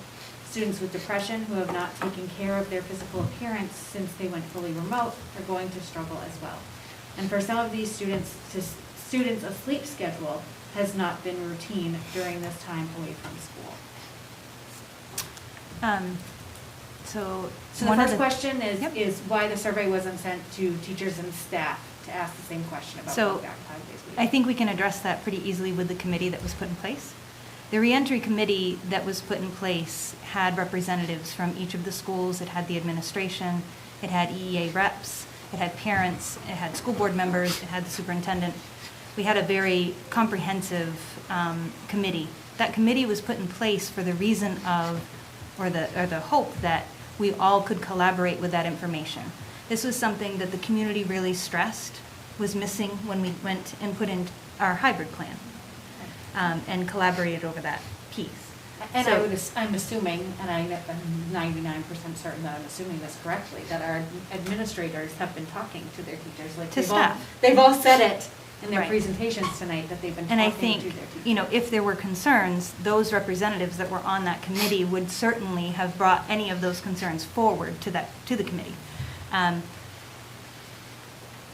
Second question, sorry. And I think we've kind of sort of addressed this. Yeah, I think so already. too. They would be in their normal routine. Yes, it was, okay, so say 8th grade is back full-time, what's the 7th grade? 7th grade will stay in their hybrid until we bring everybody back. So until their return So date, they'll stay in their current. they'll stay in mode. their current, what they're currently doing until we're able to bring everybody back. And 7th grade is probably going to be the last group we bring back because of the spacing issues and the number of students. I had another new 7th grader register recently, so it's tight and we're going to make it work, but it's going to take us a little bit longer to figure it out than some of the other grade levels. Now, students who have been on a fully remote, if they're hoping to come back Mhm. full-time, Mhm. could they start at the hybrid level right now Yeah, currently? I could get them back in hybrid. Mhm. Yep. And that would kind of ease them into some of these Mhm. mental health issues Mhm. that she's talking about, Yep. and getting them back And into it. just to kind of address some of that too, like we've talked about that as a group. You heard Mr. Clifford talk about wanting to add additional mental health. We meet with our guidance team every week. Stacy and Brenda, April, Travis, and I, we all meet every week. We do reviews about what's going on. We're talking about social emotional learning. We're putting things in place to support students and teachers as well. We have our wellness room. I mean, that's been at the forefront of everything we've done all year long. Right. And we're hoping that, you know, with bringing some of these students back, we recognize that there probably will be some emotional issues, and getting them back in a structure and dealing with some of the anxiety that comes along with that will certainly be at the forefront of what we do on a daily basis. So it's not that we're not considering that. We talk about it every time we meet, and we meet weekly with our guidance team to discuss those issues. Well, and I think it's very safe to say that in addition to the need for in-person learning, the next largest part of what we're thinking about is the Absolutely. mental health of the children who Absolutely. haven't been in school for, what that impact has had not being in school. Correct, yep. I think it's also safe to say too, depending on how the vote would go this evening, is that is a considerable amount of time too. It's not, we're not putting this in place tomorrow. Yeah. And expecting students to be back tomorrow and. Yeah, so you and- have time to work on a sleep routine. a sleep Absolutely, schedule, and a- and it gives a lot of mental preparation for everybody involved, including our students and our families, to how they're gonna approach those situations, and if they feel like they need support, then they're able to reach out and get some of that. But I think, with the indication of the dates that we've been discussing here tonight in the plans, that's several weeks, a few And- weeks, so.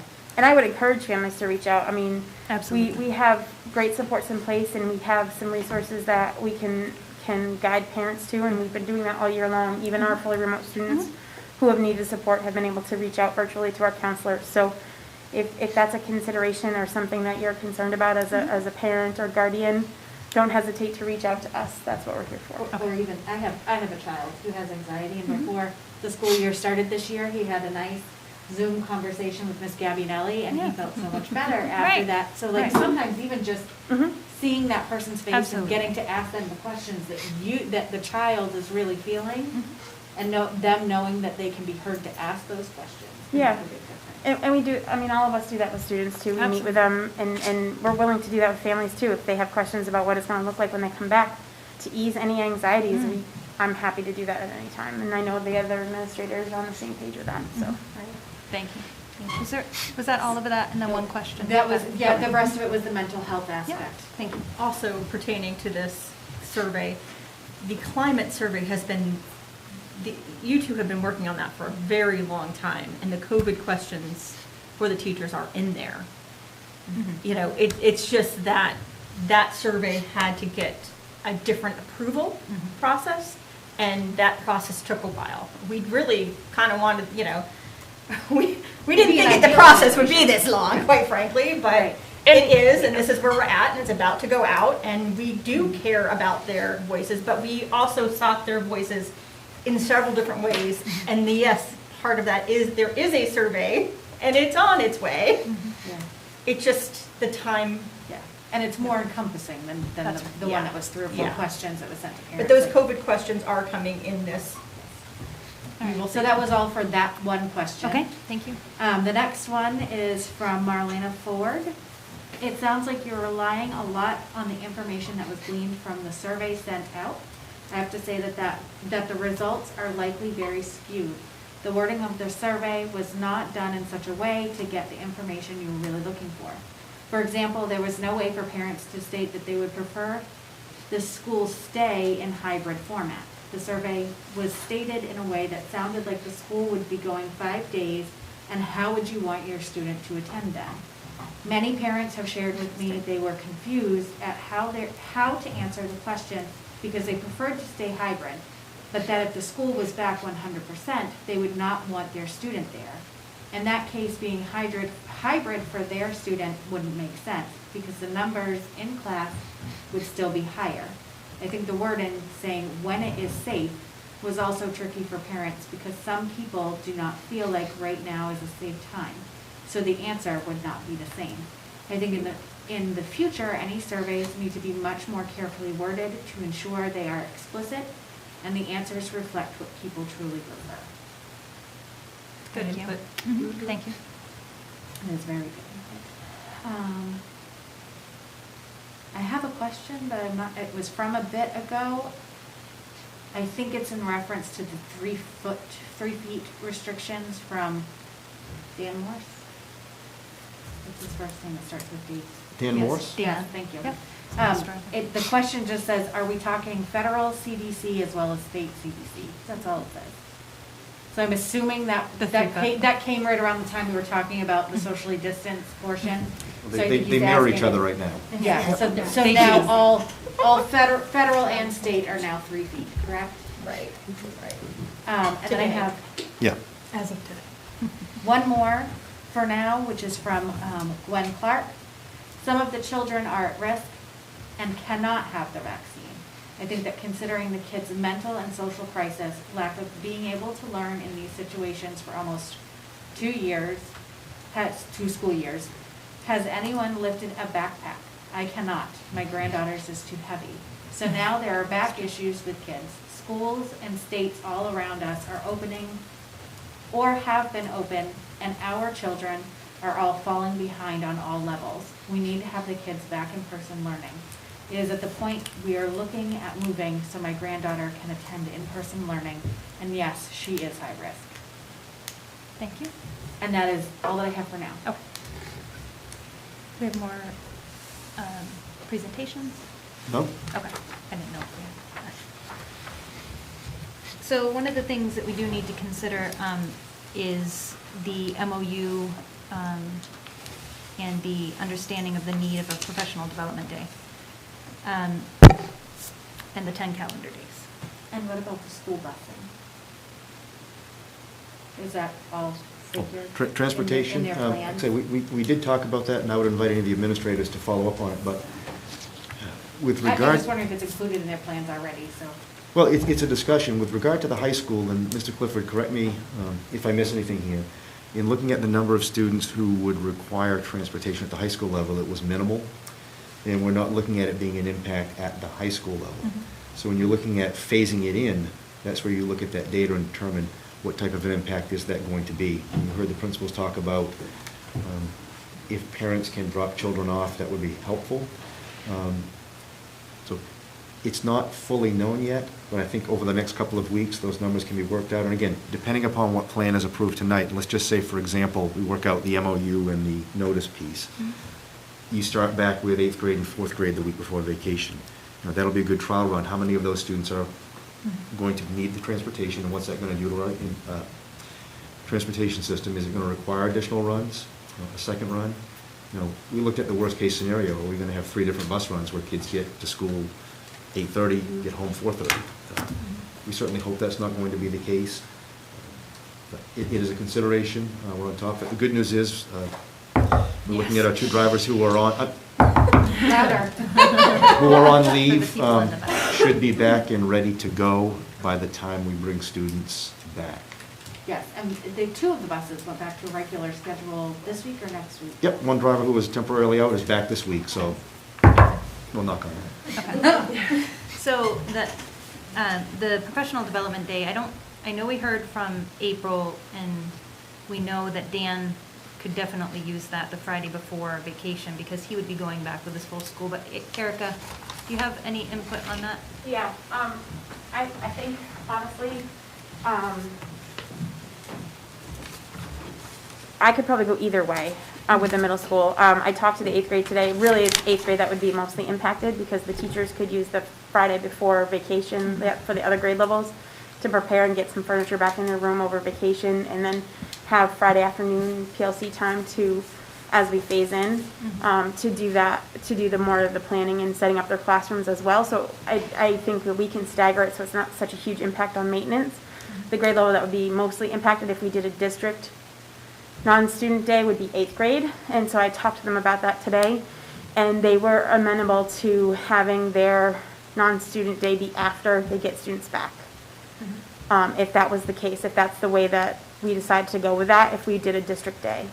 If we decide to do it per grade level, and April's in a little bit different situation than I am, where I have a little bit more solidified timeline than she does for grade levels. That's really, 8th grade's really the only impacted grade level. The other grade levels could have a non-student day before vacation and I think thoughtfully plan for what they need. And they've already started the planning process. We started that a while ago, knowing that these conversations were happening, and we would probably be looking. Yeah.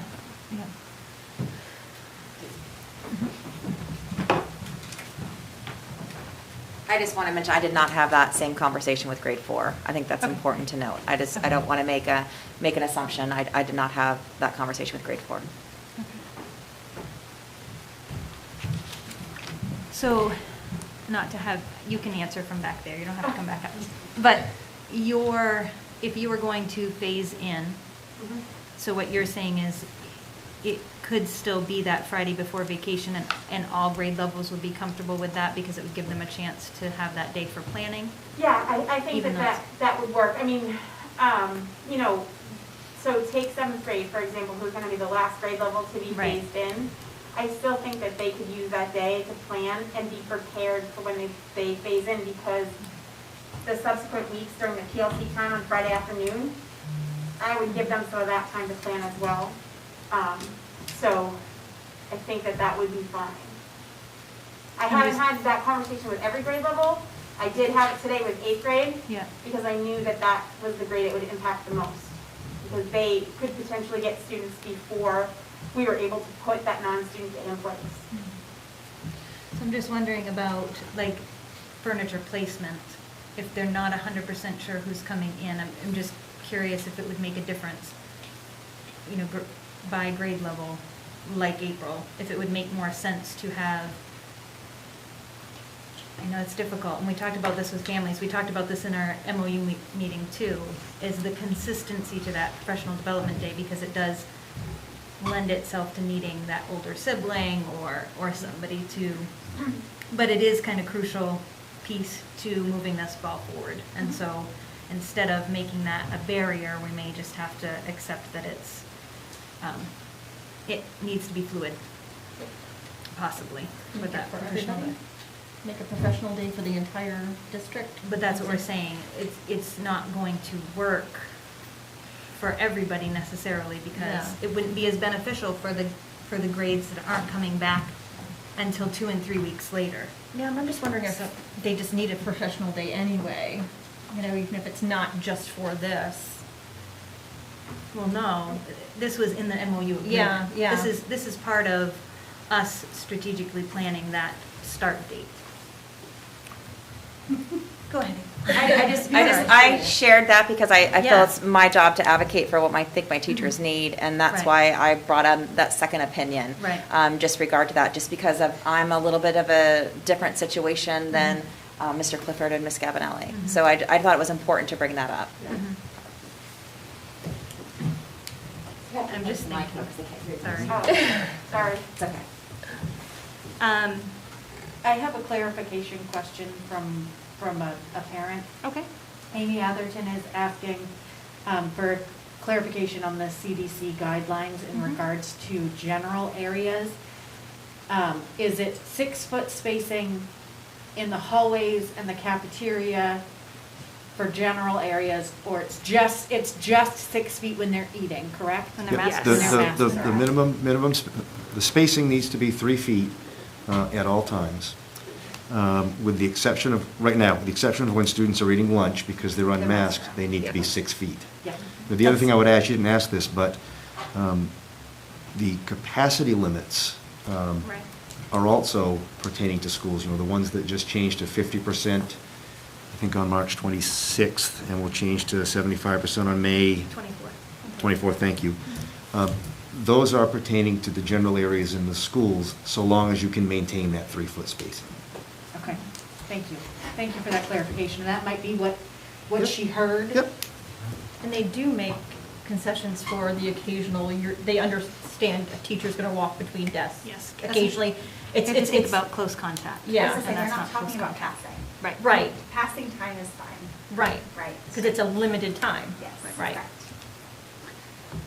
Okay, so the couple of things that we do need to consider when we're talking about this is the professional development day, and then also having the volunteers back in the schools, or I guess, the public back in the schools, and Well, I think a couple things, and I heard Abby say this before, you know, and I put down a recommended motion, and I said to you when I sent it to you folks, that's going to be based upon your conversation tonight. So I heard Abby say a couple things, so maybe you're looking at separate pieces. One is to transition to the 3-foot standard.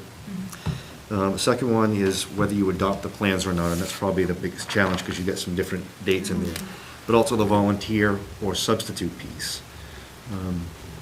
Those are the 3 things that I heard that you thought you needed to take action on, correct? I also think we need to take action on, as Jamie Reed brought up, and I had so many emails about end of the year plans too.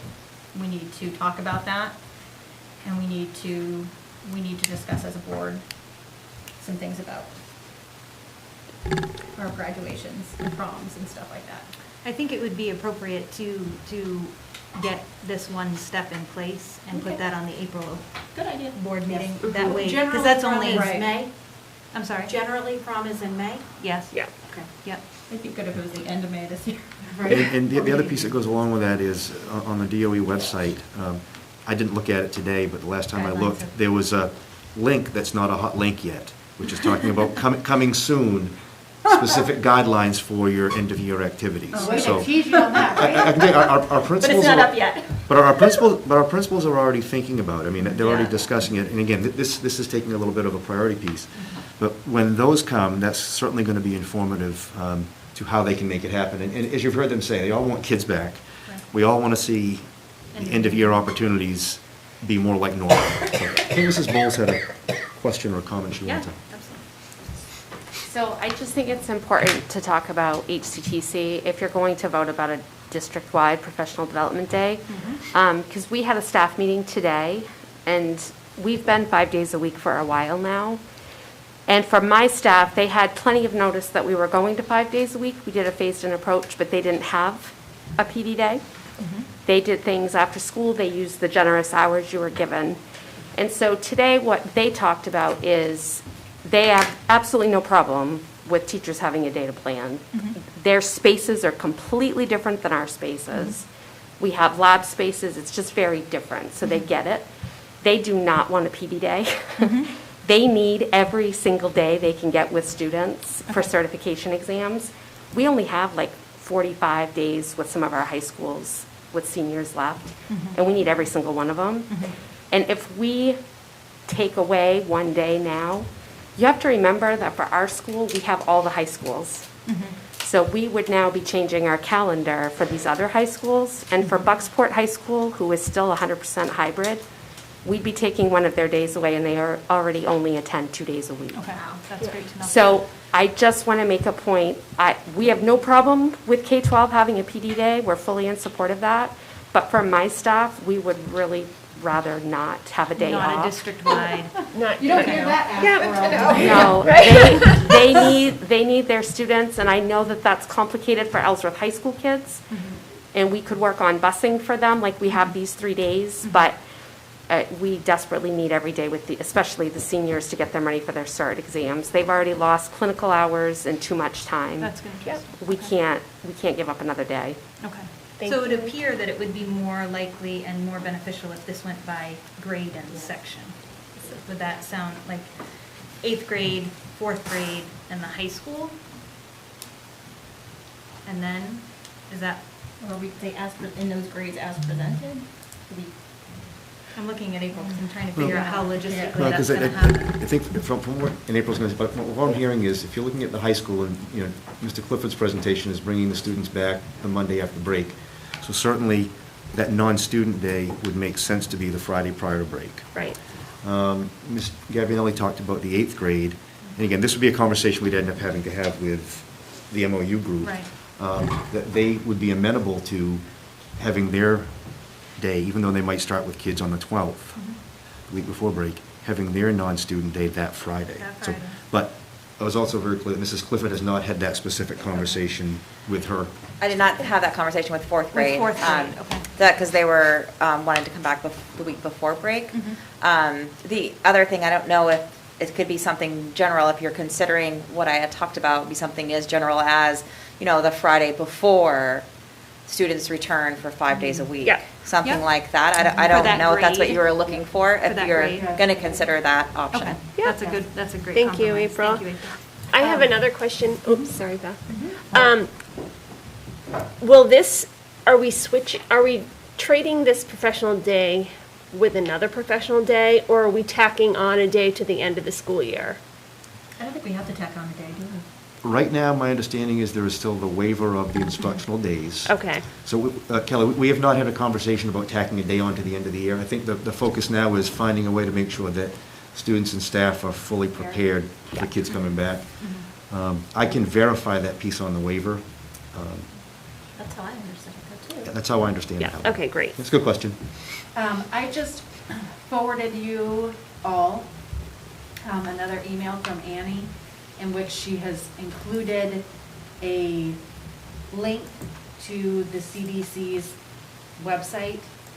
And I see where she's talking about, because on there, there's also an image about halfway down through the text that says CDC continues to recommend at least 6 feet difference between adults in the school building and between adults and students in common areas such as lobbies and auditoriums where masks can't be worn. So the hallway doesn't count as a. Well, I think the difference But that's is, if I'm hearing, adults. the adults still have the 6-foot spacing requirement between themselves and between themselves and students.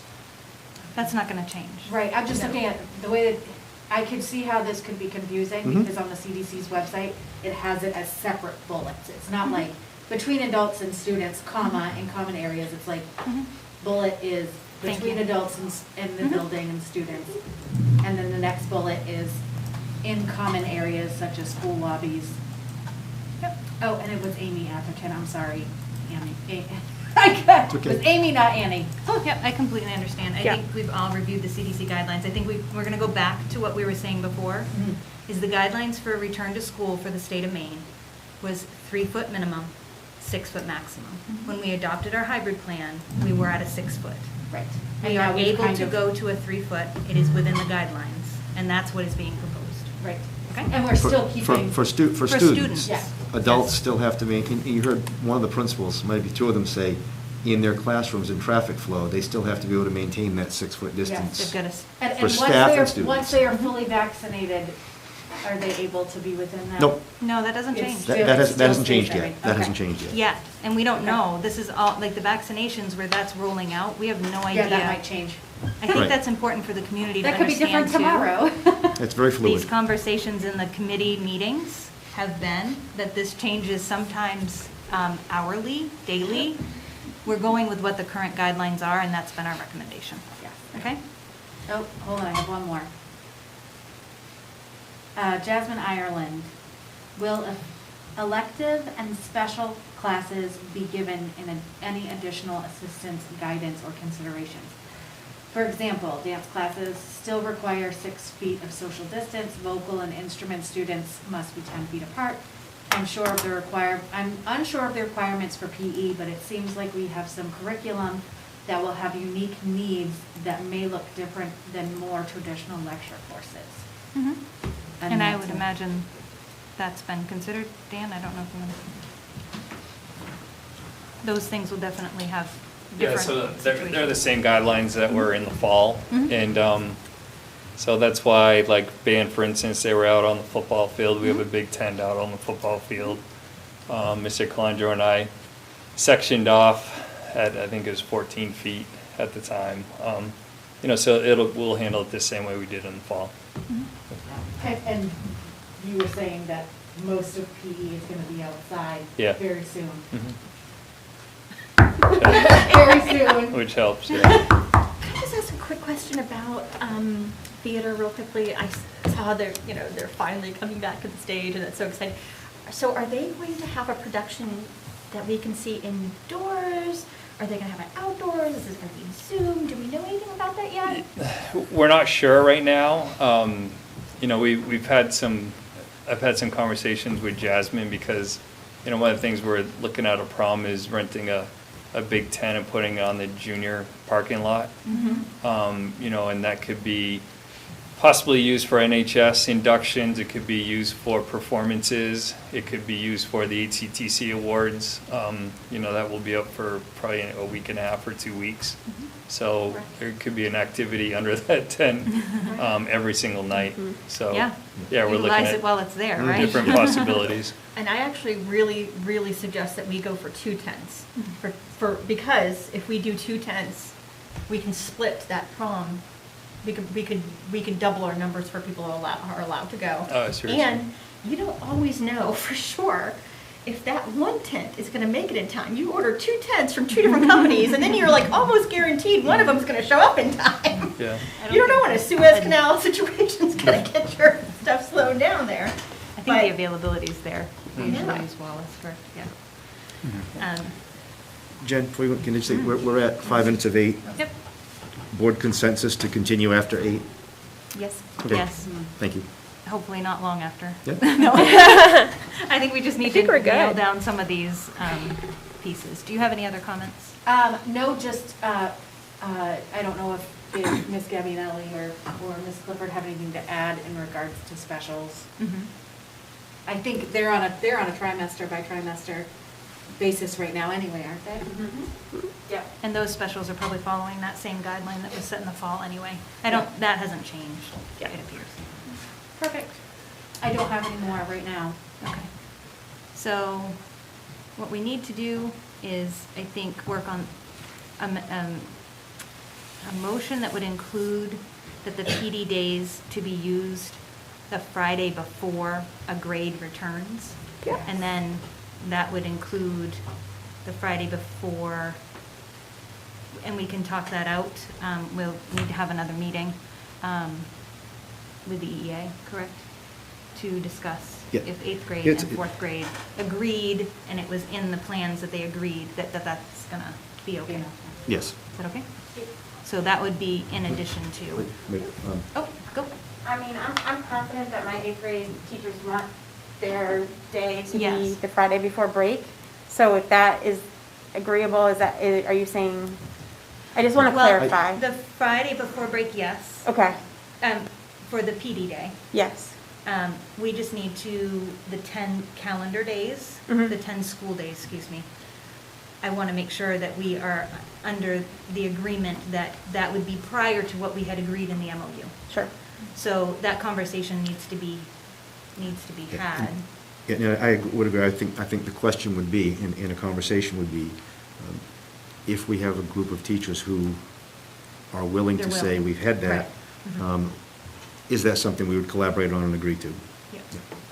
All right, thank you for the clarification. I just want to make Yeah. sure, because I want to advocate for things that I've had conversations with Yeah. teachers about, so. And if they're all set, Yep. that's great. I just want to make sure that we're following what we need to with the EA and making sure that everybody's comfortable with that agreement. So theirs would be the Friday before vacation, so not the Friday before they. students Right, come so. back? They had agreed to So that. they've Okay. agreed. I just, my brain was. Yep, no, in talking with 8th grade today, they've agreed that the 12th to start kids works for them, and that they are willing to take their PD day that is part of the MOU the Friday before vacation. So like the 16th. Correct. Yep, with And we- other grade levels. We could Thank you. have that set in part of the motion, that it be the Friday before they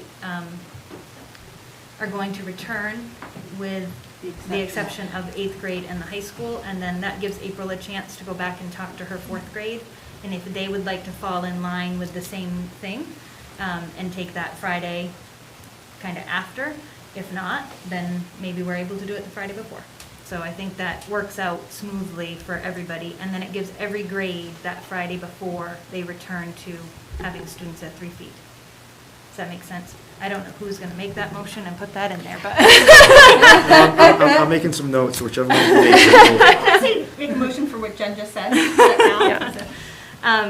Okay, so we have the professional development day piece, and then are we looking to, does the board want to have a separate piece talking about volunteers being back into the Yep. to the building? And possibly a separate piece on the 3-foot piece, because that's a change. Yep. Okay. So Okay, three so I different think we should start motions. with the 3 foot. That's good, because that's the way I've got it in Yeah. order on my paper. Yes, Okay. exactly. That's And- that's exactly what I saw, Dan. I saw too. for And that was frequent already on the instance. paper. Yes. There you Yep. go. All There right, it is. I'm ready. Okay. I'll make a motion to approve a 3-foot distance between students in-person instruction consistent with the main DHHS, CDC, and DOE health and safety requirements, and to improve the increase of in-person instruction plans for EES, EMS, and EHS as Oh, hang presented. on. Hold on, back up. Well, What? hold on, no, wait, don't back up yet, Kelly, wait. Let me just put this out there, no, let me put this out there, because you may be able to do these two in one motion if you choose. So I think Kelly has covered the 3-foot distance Yep. between students, okay? But she's also included thus far, approved the increase in in-person instruction plans for the 3 grade spans as presented. Yep. If you were to add to that, Kelly, with non-student days to take place the Friday prior to the return of that grade level, pending conversation with the association, Would that cover what you're trying to accomplish with those two? Yep, I think so. I Okay? think it would, because That's then it gives exactly us what that. she just said. Okay, so help me out, maybe, I might need some coaching. Okay. With non-student days prior to the return of in-person instruction For that, Per grade. For that grade level? per grade level. or building, in the, yeah, yep. Okay. I second that motion. So, Abby's just glad you didn't have to do it. All right, any further discussion on that piece? I do think that it is important for parents who don't feel safe sending their kids back to school, that the high school will continue to have the hybrid and the Synchronous. fully remote options. And then K through 8 will have the fully remote options. So if you don't feel safe sending your child to school with the 3 feet of social distancing, you do still have another option. Right. So I just wanted to just reiterate that, you know, for those parents who are feeling like they're not ready for that yet, that we're not just leaving them in the dark, there's still going to be education. And for I their think we kids. should add too in that piece that get in touch with your building administrator if you would like to start to maybe, if you've been fully remote and you'd like to try the hybrid, Yes. you know, for a little bit of time and there's Yes, room. for this couple weeks. Right. Get in touch with the teacher or the building administrator so that they can maybe piece that together for you and help you adjust, because I think there will be an adjustment period. Yeah. for sure. And I would also reiterate, if you're having concerns, our administrators are fantastic in answering questions. It's harder in this forum because there's so many of us and so many different questions and so many things, but they're working on this every day, and they're very willing to talk to anyone who has concerns, student or child, or parent. Can I ask a clarifying question? I think Beth makes good points, but the other part that the principals all talked about in their plans and their proposals was that when you make your choice, that's the choice Yes. you move Yes. forward with for the balance of the Right, year. right. That's Right. included in your, Yes. okay. Right. Yes. Okay. Just And wanted- everybody should keep in mind, this is us making a plan. Everything is fluid. Right. Everything is subject to what is going on with COVID that day. It is 'Cause if we not bring waited kids back at all If we waited costs. for the perfect scenario, we would be waiting. No, we need a plan in place, so saying at the end of April and these couple weeks coming up that we are safe for return for those students that we can. I think it's also safe to say that a communication can go out, Dan, that explains the dates so that this gets all reiterated again for, I've been watching our For principals staff. in the back of the chambers, and I think they've already got that written up. Okay. Yes. And Erica already said that, she's like, I've got letters ready to go. I think that's the I might have got interesting teary-eyed. piece, is just because it is a staggered piece. And I Yeah. just want families and the community to understand that this is sort of a phased-in approach. We had talked about this before, and it definitely is a phased-in approach. Yeah. And it might affect certain things, but Right. bear with us, this is. And if you have students in know. 7th grade and maybe kindergarten, you may have to stand by for a little bit. That's right, until you that's have right. A for sure plan. All right, any further discussion on that piece? No. Seeing none. All those in favor? 5-0. 5-0. Thank you. May I make one quick announcement for the public? Because we've been getting some questions. We wanted to wait until the board took action. You know, the hybrid calendar that we've had all year, the maroon and gray, it expires Friday. We've had parents asking about it. So what we intend to do is, because there's still going to be hybrid for a period of time, and there will still be some students, we will plan to distribute it tomorrow so that people have it and know what it's going to be moving forward, along with an explanation. But just to get that out there for people, because we've had some parents that are asking for it. We'll get it out, people will know. But it's not going to change the plans that were just voted on. Right. Okay. Okay. Right, okay, excellent. Good to know. All right. So So in volunteers- addition to that, we need the volunteers. volunteer. Yeah, oh The- my one gosh, of I'm the so one of the relieved to things get that, that part over with. and I would welcome our administrators who were part of the meeting this morning to weigh in on this, but the feeling was on a couple of things. One is, just like with students coming into the building, staff coming into the building, anybody coming in, whether it's a sub or a volunteer who's approved, needs to go by the health and safety requirements, including the symptom check before you come in. And they do this at their own risk. Well, as a substitute, you're technically an employee, so that's Well, one but a piece. volunteer, because we're kind of talking Yeah. about. Well, but also go along, what we talked about was if, and I'll go back to Jen Barrelletti's comment at the committee meeting. And Jen, if you're listening and you're able to do that, or you want to apply to be a sub, go ahead. We might be able to use it for a couple hours a We can't day. see them, just so everybody knows, our committee is here via Zoom, but, well, But- no, we can, but- there we go, April's bringing them back. But Abby, I think that would be one piece. As far as the volunteers, one of the things that we talked about was, and I thought April made a really good point, was we always have a huge list, particularly to EMS. You know, the number of applications we get are in the hundreds each year. Recommendation for the administrators was that pending approval of volunteers coming back, following the health and safety guidelines, that they could start with the lists and start to look for matches of what we need and the need, because, you know, you guys have all filled them out. You put your needs and interests on there. That would be the recommendation. Principals, administrators, was that consistent with our conversation this morning? Okay, so you can go There- back to last year and then, And we can run the background checks that we do very easily. It's just a matter of putting them in a form. Now, It's easy. Dan, for those who want to apply to be a substitute teacher, how would they go about doing that? Contact our office, cheller@ellsworthschools.org, and she can put you in place to have an application mailed to you. Now that you've voted, we can also re-up our substitute ad on serving schools in other areas where I think we have that indicate. posted there. Or call the office, 664-7100, and we will have an application sent to you. Awesome.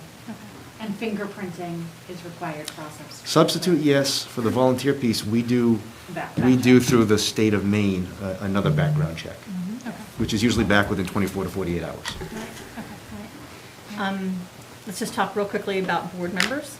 We've had a lot of, ups and downs about us volunteering or not. I think there's a lot of volunteer opportunities in which present themselves where we're not working directly under the superintendent, like wiping tables, running food around the school. I think there's a lot of things here that I think would provide us the opportunity to be in the school and to be helping out and just doing some of these small tasks that could take a little bit of burden, maybe so a teacher can get their lunch break. So Would be I nice. think most of you, and correct me if I'm wrong, I think most of you have filled out the volunteer application. How many of you filled one out for last year? I think that I is. know. And Every you've couple been years. able to volunteer, so, And we are technically employees of the district. We do get a paycheck for that reason.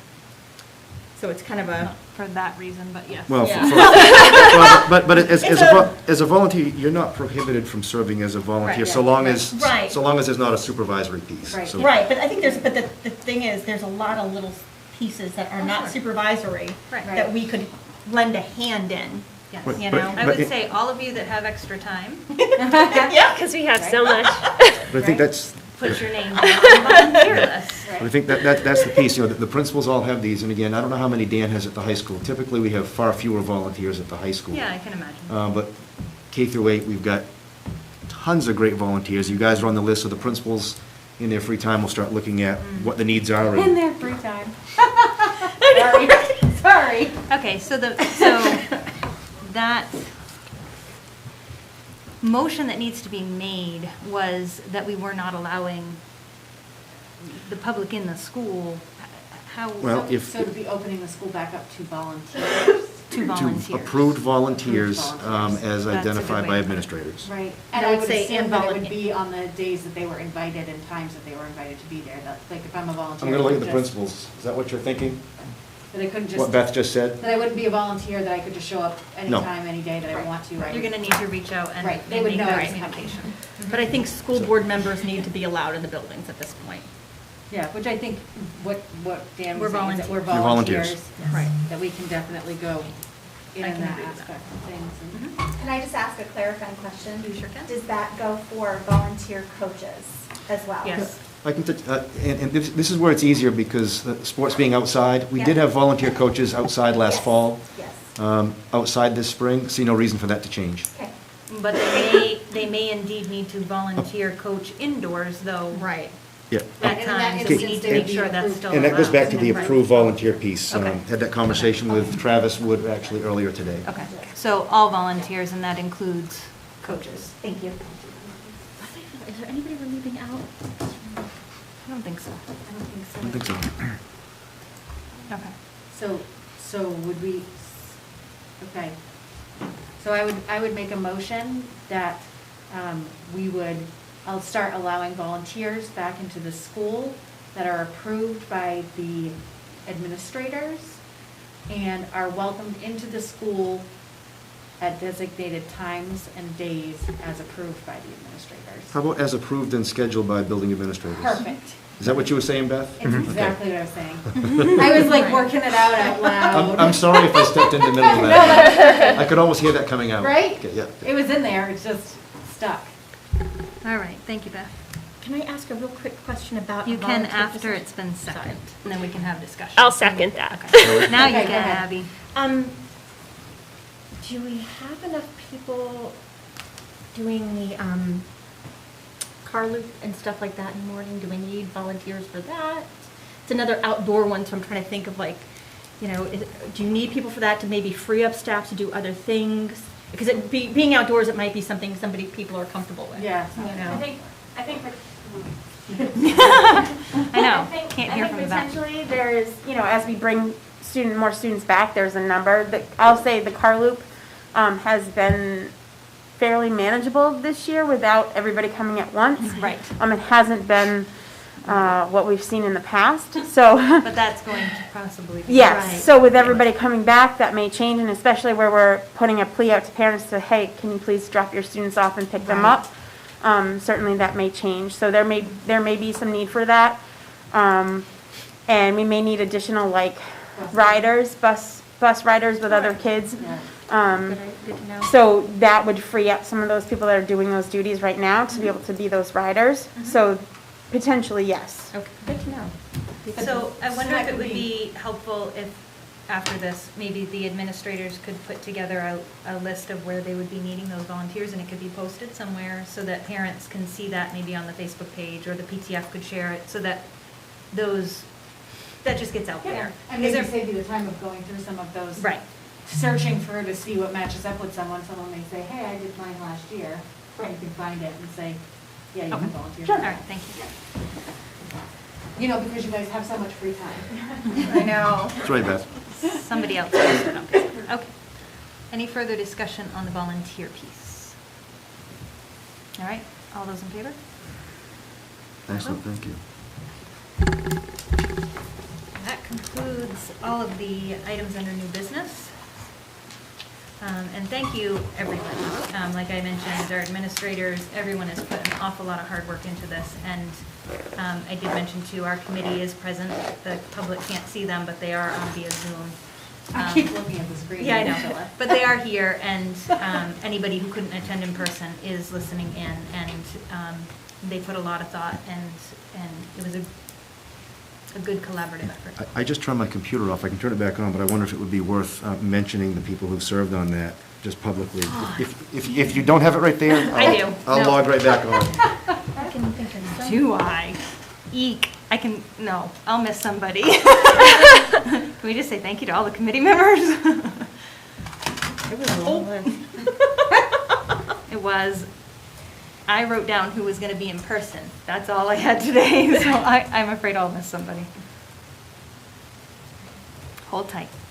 While Dan's checking for that, I can give the calendar and announcements. So we do have a school board meeting Tuesday, April 13th, 2021, 6 o'clock in the City Hall Council Chambers. And then our workshop for April is Tuesday, April 27th, 6 o'clock here in the City Hall Council Chambers. Did that give you enough time? Perfect. I'm ready to go. I'm ready to go. All right. So just for the members of the public, and special thanks to all the folks who served on this committee. The committee included 2 board members, Jen Alexander and Abby Miller, administrators, Dan Clifford, Erica Gabinelli, April Clifford, Amy Bowles, Rachel Corman Ramos, Carol Amakecker Murphy, school nurse at the high school and HCTC, Jackie Sandone, teachers from Ellsworth High School, Heidi Omlor, Ellsworth Middle School, Matt Downs, Ellsworth Elementary School, Rebecca Hatt. HCTC, Michelle Cody. Representing special education teachers, Lisa Backman. Representing the Ellsworth Education Association, Tristan Bates. And parents, one parent representative from a group that approached Jen and I a while back, Kelly Casey. A parent representing Ellsworth High School, Tim Bland. Parent representing Ellsworth Middle School, Heather Haskell. Parent representing EES, Jen Baraletti. And parent representing Hancock County Technical Center, Alan Smith. Thank you all for your part and your support and your advocacy for what's in the best interest of students. You certainly helped move this plan forward and help us move to what's going to be a successful, That's right. exciting school year for our students and staff. That's right. Yay. I'm really excited. All right. Having no further business, I make a motion to adjourn the meeting. I second that. Thank you. All those in favor? 5-0. Thank you, everybody. 8:16. We are adjourned. Excellent. Thank you, everybody. Mics are still on. Good job, folks. Mics are still live, just so you're aware. Yeah, that's what I was